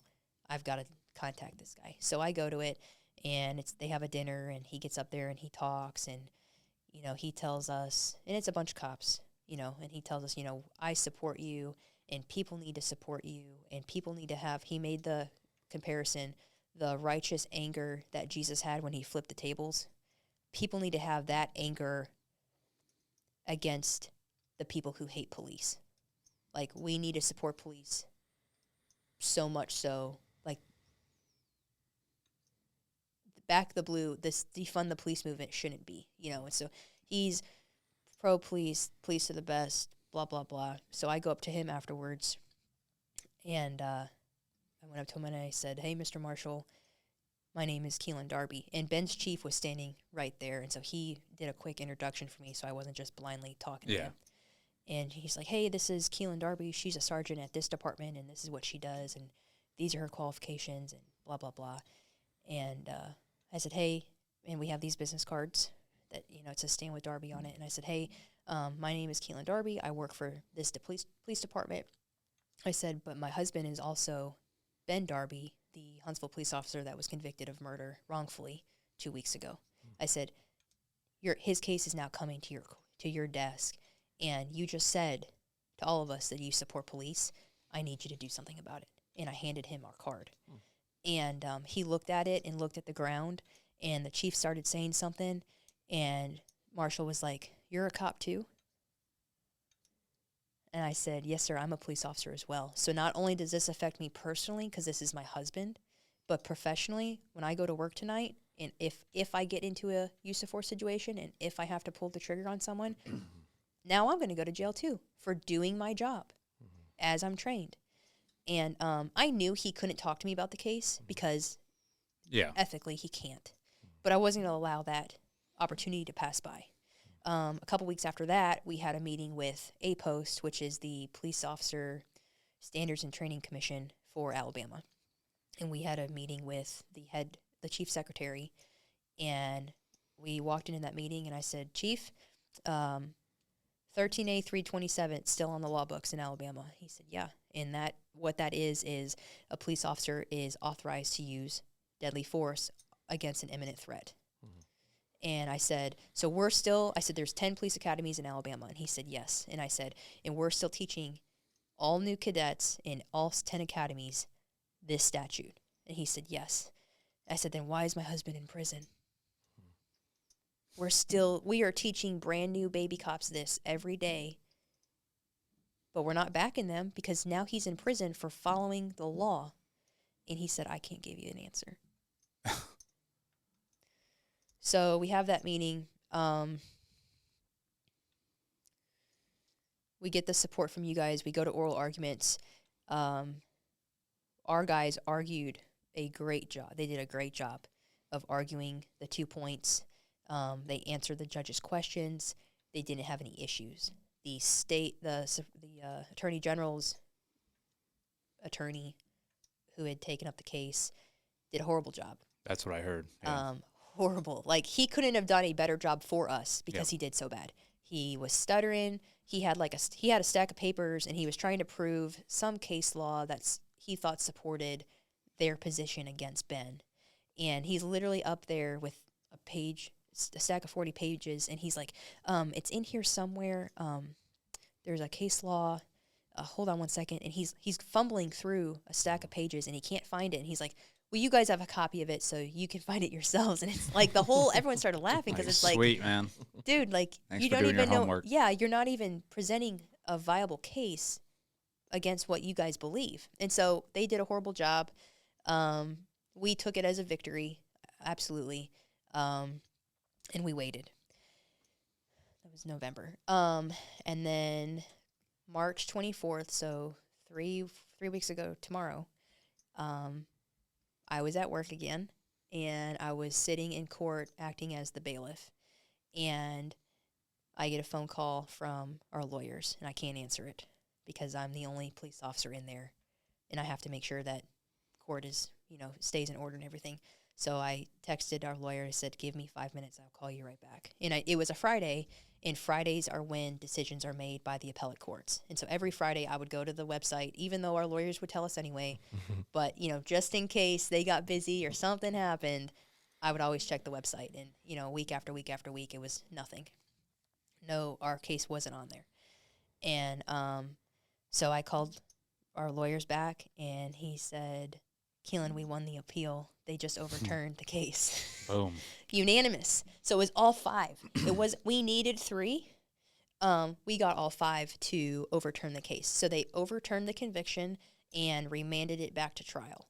And they named chiefly the jury instruction, how the jury was not properly instructed, that Ben is a police officer and has to be viewed in the eyes of a reasonable police officer under the same training that he would have gone through and that he did go through to judge his actions. Yeah. And that because he wasn't, we are overturning his conviction and sending it back to trial. So I'm on cloud 9, hollering, crying, one of the guys just pulled me into his office because I remember talking to our lawyer, and all I hear was we won, and I'm not paying attention to everything else he's trying to explain to me. So I had to have him re-explain it, and I got off the phone, and I gave my friend a big hug and just cried, But now I got to wait for Ben to call me because I can't tell him, right? Because I can't, there's no way. And so it took about 10 minutes, and Ben had called me, and he always, it always starts out with, hey, babe. It's always how he answered the phone, or when I answered the phone. And this time it was, well, hello. And I knew he knew, And he's like, well, hello. And I was like, babe, we won the appeal. And so we start, we're happy about it. He's like, can you pull up the decision and see if they have a written decision on it, like their opinion? And I said, yeah. So I'm pulling it up, and they issued a 62-page opinion on the case. So just because That seems like a lot. It's huge. Because not every case gets a written decision. They can just say affirmed and not say anything. Or they could say overturned and not say anything. But for Ben's case, they had a 62-page discussion as to why they're overturning the case. So I read that through with him, and then he's like, are you going to stay at work? And I was like, no, I can't concentrate. I got to call Eddie. I got to call Angie. I got to call these people. I'm going home. So I went downstairs and to the main part of our department, and I saw a friend of mine, and she saw my face, and she's like, what is it? And I was like, Ben's coming home. And I'm yelling, in the department. And everyone starts peeking their heads out, and hugs and high fives, and, this is great news. And I said, hey, Chief, I'm going home. He's like, yeah, you're done for the day. Like, we'll see you Monday. And so the ball starts rolling, and we're waiting because the losing side and it doesn't matter if it was us or if it was the Attorney General, they would have 14 days to reject that opinion by the court. And so the Attorney General had 14 days, which was last Friday, the 7th. Yeah. To issue an opinion on the court's decision. But again, it was a unanimous decision. All 5 judges overturned it, which is a big deal. Mm-hmm. So we're in contact, the whole time. Hey, have they said anything yet? No, we're still waiting. I'm on the phone with lawyers every day, still going to work, doing my thing. I'm on day shift now, I'll say that. So life did get a little bit easier in January, 'cause just trying to do everything. And April 7th comes, and the Attorney General had until 11:59 that night to file something, which obviously it's close of business, but they can e-file it. So our lawyer called me at 12:01 and said, hey, they didn't file anything. Well, it's Easter weekend. Ben's not, Ben should have got out Friday. He didn't. Now it's Saturday. It's, everyone's closed. No one's in the office. We can't post a bond through the clerk's office until Monday because the clerk's office isn't open. Well, Monday, so we go through the weekend. I was off. I was scheduled off, and I had planned for Ben to be home. So I was kind of in a low spot because I had planned the weekend out, and, he wasn't home. Monday comes, on the phone with the lawyers. Have we heard anything yet? No, but some people take Monday as a holiday because of Easter weekend, so we may not hear anything today. I'm like, man, like they said It's it was the worst. They said it was overturned. Like it's crazy how you're guilty, put the cuffs on, and forget about them immediately. Oh, yeah. It's overturned, or you're considered innocent or acquitted or whatever word you want to use. Well, we're going to think about it and take our time, and eventually we'll come out and say what our decision is. Just the vast difference in how both of those situations are handled. So Monday comes and goes. Tuesday, a lot has happened this week, so I'm like, give me a second to think. Tuesday, we're told we're waiting on a certificate of judgment from Department of Corrections to be issued, and then once that's issued, Madison County will come and get him, and then he'll be returned to headquarters, the jail, and where headquarters in the jail was, and he should be able to post his bond. We have filed for a reinstatement of his original bond, which was $20,000, no restrictions. So Ben wasn't, there's no ankle monitor, there's no, you have to stay within these so many square miles, none of that. And I was like, okay. So then, today's Friday. Wednesday, still nothing. And so we had a contact with DOC. And so my father-in-law called him and was like, hey, what's going on? Blah, blah, blah. He makes a phone call. Wednesday comes and goes, and we're hoping it's Thursday. And so yesterday, we finally get the certificate of judgment. And, yesterday. Yeah. What is today? Today's Today is Thursday. Thursday. Okay, Thursday, sorry. so It's been a I know. it's been a You're week. I'm good. trying to get it right. So yesterday, Yeah, so you got yesterday, it. we got the certificate of judgment at like 10:30, I think. And I was at work, and so I took the call, and I immediately called. So the phone call came from my lawyer. I called his dad, said, hey, we've got the certificate of judgment. He said, are you headed to Huntsville? And I said, no, because they haven't moved Ben yet. Like, there's no point of me going out there and just sitting on my thumbs. I'll still be at work. I need to be busy. I need my mind busy and not all over the place. So I had let you guys know, hey, we got the certificate of judgment. It should be within a couple hours. Yep. So I called our civil attorney because we're getting civilly sued on top of all of this by the family. So I called him, and he had made a few phone calls. He said, hey, you need to do this, and we should have an answer. So phone calls were made, and we get told the paperwork has been submitted, but Ben isn't allowed to be released until the 14th. I'm sorry, the 13th, which is today. And I was like, what do you mean? Why can't he be released right now? Again, he was found. It was overturned. He's acquitted. He's no longer a convicted felon. He's been in prison wrongfully for almost 20 months, but more wrongfully for the last week because April 7th is when the time stopped. Like, he's no longer, you have nothing to hold him on other than the red tape of the legal system. And so they're like, no, we can't release him until the 13th. So his dad talked to someone in classification at the prison, and they said, we can't release him until the 13th. And he's like, okay. And she said, you can come get him at 12:01. So this was, I don't know, I was on the road headed down here. It And was about 12 hours ago. Yep. Yeah, 12 hours ago, I got a phone call. Mhm. And so Bill called me, and he said, hey, as long as nothing changes by 5:30, I'm going to get Ben.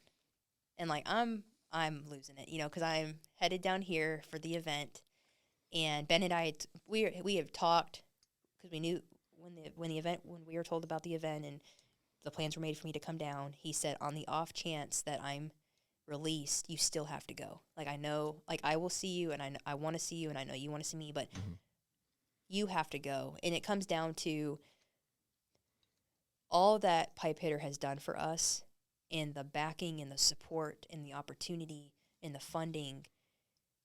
Could this have been another? Could I have come down at another time? Yeah, sure. But it was so important for Ben and I to have the opportunity for me to come to this, and again, to have everything that comes with Pipe Hitter being behind your name, or having the Gallaghers behind your name.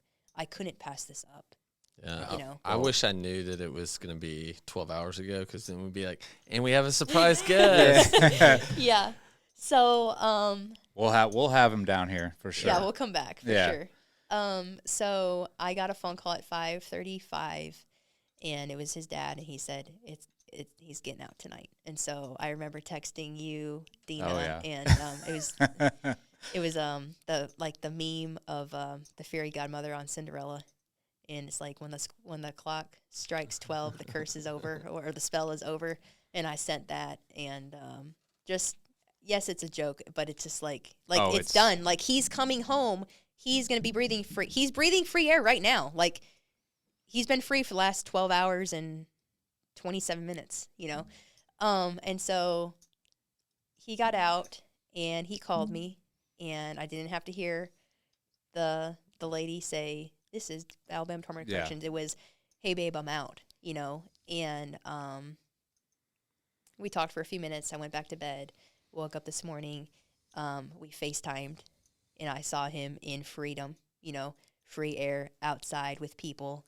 And it's public now, obviously, but like this morning, it still wasn't public knowledge that he was a free man. He was no longer in custody. And people are starting to blow my phone up because they're like, "Hey, have you heard anything yet? Hey, I tried to send him a message through the prison app, but it's not listing him as a prisoner anymore." And I'm like, I can't answer this question. I can't answer this text, and I just turned my phone off. And so he's free. Like, he's at home right now, or he's with his parents. And that's awesome. Yeah, it's beyond awesome. Yeah. Yeah. Do you feel like through all this that you've been through, like some in how y'all have grown spiritually, and even though it's like corrupt, unjust, but like God has worked through that? Oh yeah, like there's so many things that we have seen from the get-go. It's like that only happened because God allowed it to happen. Yep. God's allowing. There's the question has been asked. If God is such a good God, why is He making you go through this? I don't know. I don't know if I'll ever know. But God has brought us this far. He's given us the victory through that. On paper, Ben wasn't supposed to have the chance of coming home until 2043. That's 20 years from now.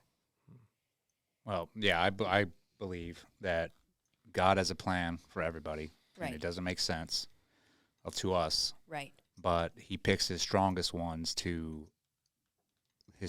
believers He puts a lot on their plate because He knows you can handle it. Well, and that's biblical in itself, because I don't know the passage, but it says it in the Bible, it's in the New Testament somewhere, that God will give you the strength to go through the trials that you go through. Count it all joy when you fall into various trials. Yeah. Yep. James, maybe, I think. It's my favorite. Yeah. And he's going to give you the strength and the fortitude to get through whatever your storm is. And He's done that. Has it been hard? Yeah, absolutely. Like the last 5 years of my life. And we've been married, it'll be 7 years this October. This has been our whole marriage. Other than the first 18 months when we're still trying to figure each other out, and we went through our honeymoon phase and all that, but it's like, this is all I've known. This is all we've known in our marriage, It's all downhill from here. There's got to be some highs. I need something. But no, like, it's a huge answer to prayer that he's home. Like, I can't wait to go home tomorrow and see him. Like, I'm going to go to the house, and we were talking about this. I don't know if it was on record or not, but every time I come home, he's going to be there. When I have my duffel bag and my rifle bag and my lunchbox and whatever else I'm bringing in from my patrol car, I'm not carrying it in all by myself. I can unload half of it on him and the dog, and then we can all go in, you know, like we used to 2 years ago. I'm never going to go home to an empty house again. I can call him whenever I want to. I don't have to wait for him to call me. I don't have to be guarded when I talk to him because no one's listening. I mean, NSA maybe, but like the prison system's not monitoring every phone call that we have. We're not getting, you know, when we were able to FaceTime through the prison system app, they could live stream that and look into our meeting. I mean, we wouldn't know if they were, but they had that capability. You know, I don't have that anymore. I can just talk to my husband. I can talk to Ben. Yeah. And not have in the back of my mind, I can't say this until, you know, because visitation was only once a month. I would have a list. I would go into the prison every day or every time, and this palm would be black because it would have all the information that I couldn't tell him over the phone was on my hand. But it's not over. Like, yes, we've won. He's home. But it's not over because it was remanded back to trial. Mm-hmm. So, and the district attorney has already said, we will retry this case. But the good news is that original judge has recused herself. Yes. So we found out yesterday his original judge was Donna Pate. She has recused herself from anything else to do with his case. So it's been reassigned to another judge. I think it's Judge Mann. I'm not really sure because I don't live and work in Huntsville, so I don't really know all that. But regardless, she's no longer the judge over the case anymore. Yeah, which is a huge blessing. Yes. Oh. Yes. And hopefully this time you get a fair trial. Like you get a fair trial. We got a heck of more chance to this time because she won't be over it. Mm-hmm. Absolutely. Yeah. There's a lot I could say on that, but I'm not going to because I don't want to get in trouble. But no, it is a huge blessing that we have a new judge. We were very happy to hear that. When's the new trial going to be? I don't know. I don't think it's going to be this year just because of how slowly the legal system is. Quite frankly, I think that and this is just Keenlin conjecture, the earliest would be like next summer of 24. But I have nothing to base that off of. Obviously, next week I'm sure we're going to be in our lawyers' offices figuring out what the next steps are. There's a lot of moving parts, and there has been, especially this past week. Yeah. How helpful was it to have Andrea, another wife that, I mean, she just having someone that had been through exactly that? So we watched your guys' stuff go down, and I never realized that we were going to go through the same thing or very similar circumstances. I didn't really think about that until last night, which is probably bad for me to not make that realization. No, well, you're going through enough that, you know, you're in the fight. So yeah, I was sitting in the bed, just my mind was going, you know, and I thought Eddie and Andrea are the only two people that honestly understand. I mean, I guess I knew when we saw each other in December when we were together, I knew it then.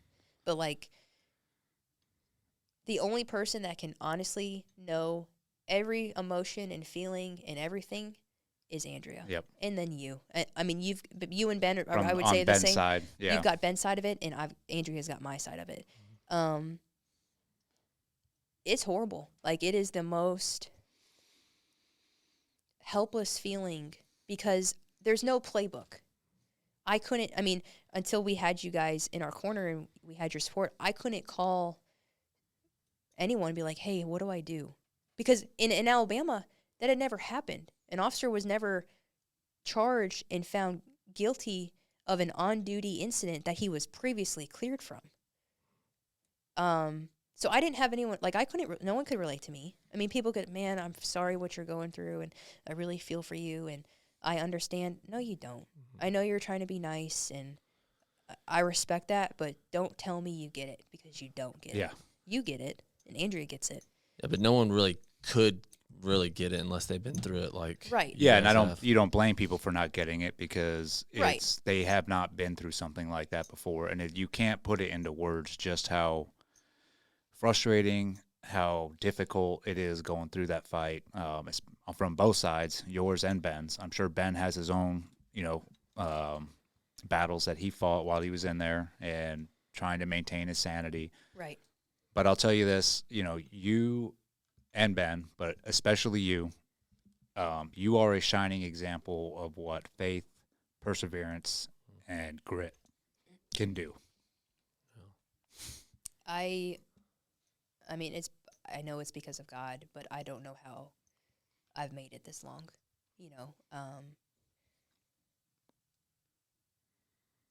because people are just like, how are you still functioning, knowing that the job that you still do, you could end up in prison for, not knowing, obviously Ben's home right now, but not knowing when he was coming home, and looking at the next 20 years of my life going to visit him once a month.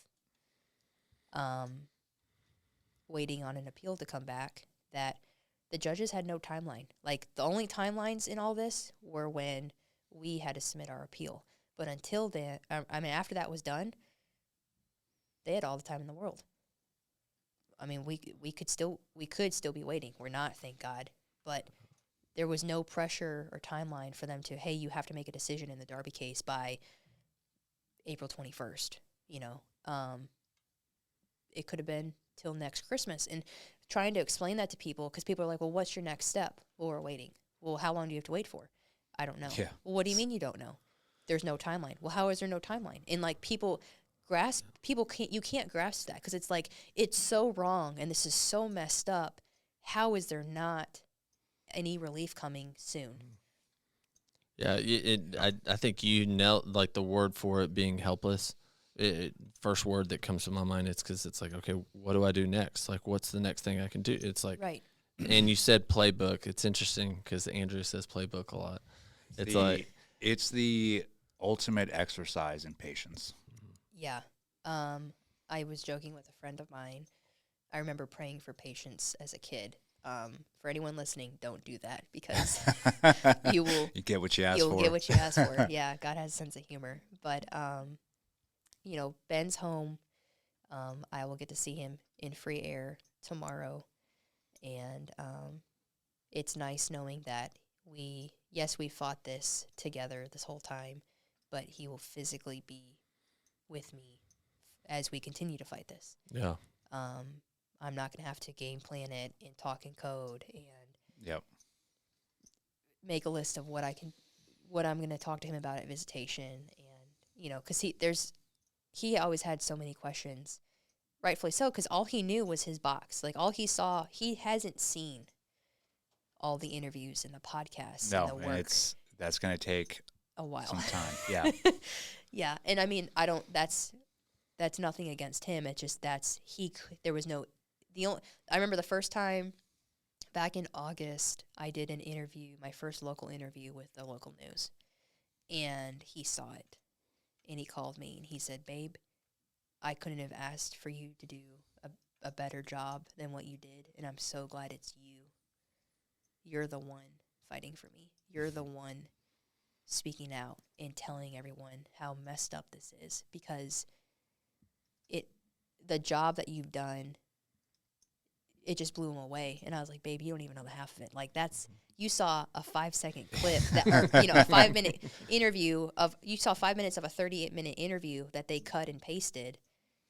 Like, you don't even know the half of it, And when I was talking to him this morning, he's like, "Hey, I got on the website, and it looks really good. It looks so much better than when we first started it back in May of 2021, I was like, "Yeah, I've had some help, people have taught me how to do things, and I've implemented that, and I'm excited to have life again with him, and to fight shoulder to shoulder, side by side with him." And this is going to take as long as it's going to take, and we're going to fight this until it's done. And we'll be with you to the end. And that's something that, you and Andrea both said to us several times, and that's a big comfort to us, knowing that we have you even after this is over with. Like, it's not just we're going to help the Darbys and what's going to happen is going to happen and they're going to win and this is all going to work out. And then it's, nice knowing you. Like, this is a lifelong thing. Oh, no. You're part of a club now. Yeah, we're part of the family, and it's just, again, God orchestrated all this. We don't understand it, but the different little blessings of providence that he's given by getting your help, getting Mike's help, just the little things that, and it's only possible because of him, and some people, feel like, you over spiritualize it too much or whatever. No, I have a true faith. I understand. I have that relationship with him, and so does Ben. And we're here because of how God has gotten us here. Yes, and God uses certain people to make things happen. Oh, yeah. And that's obvious with you guys. Well, and he also gave you the determination, perseverance, and the love for your husband to keep fighting forward. I mean, that's all God. Yeah. That's He's given how you the you strength could to keep going. work night shifts, how you could do that, and then do the interviews. I mean, if people could see everything that you did on a daily basis, they'd be blown away because they'd be like, how in the world is this woman still operating? That's God. Yeah. Right? Yeah. That's the same thing with Andrea, how she was able to do all that. And I truly believe that, and I don't care people, you over spiritualize or I don't spiritualize enough. Yeah. Like, that's what people don't understand. Yeah.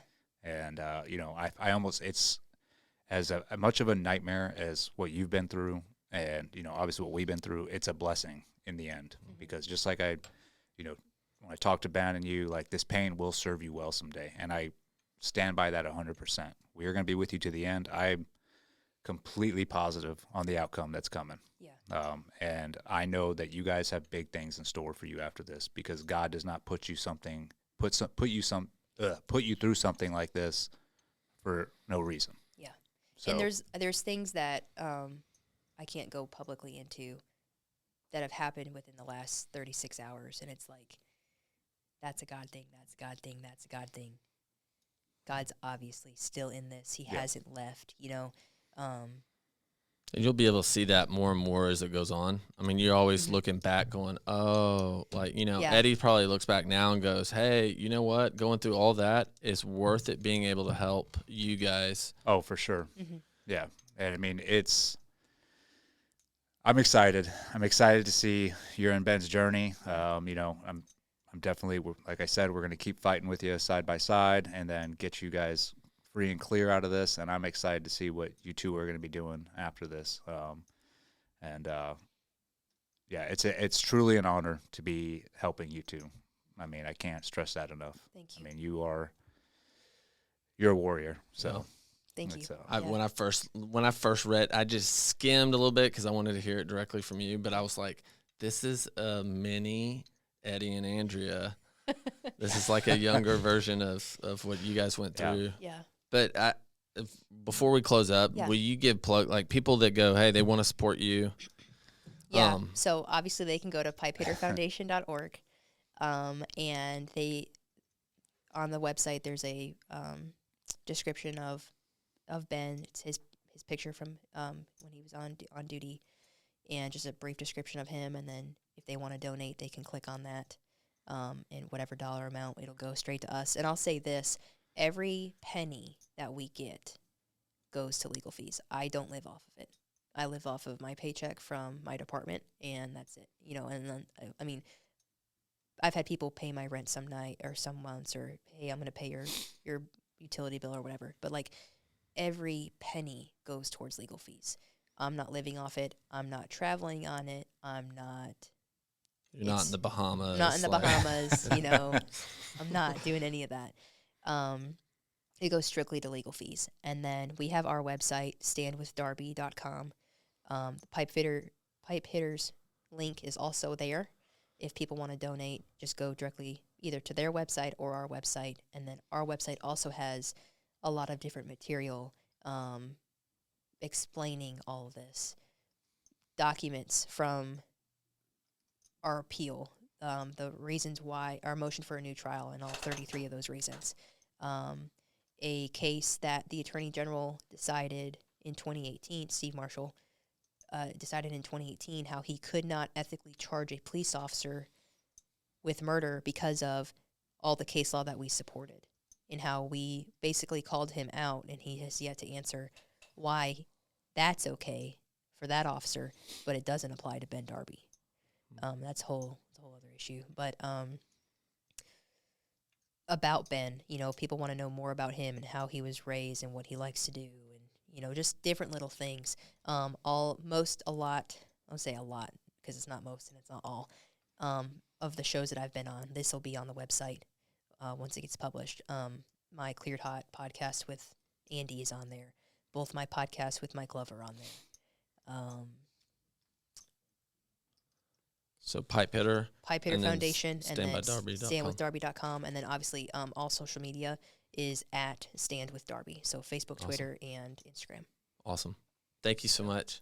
Thank you guys for having me. Yeah, Keenlin, thank you. Thank you for coming down here. And we are going to do this event tonight and then get you back to Ben as soon as possible. Yeah, sounds great. Yeah. Awesome. Out. All right, out.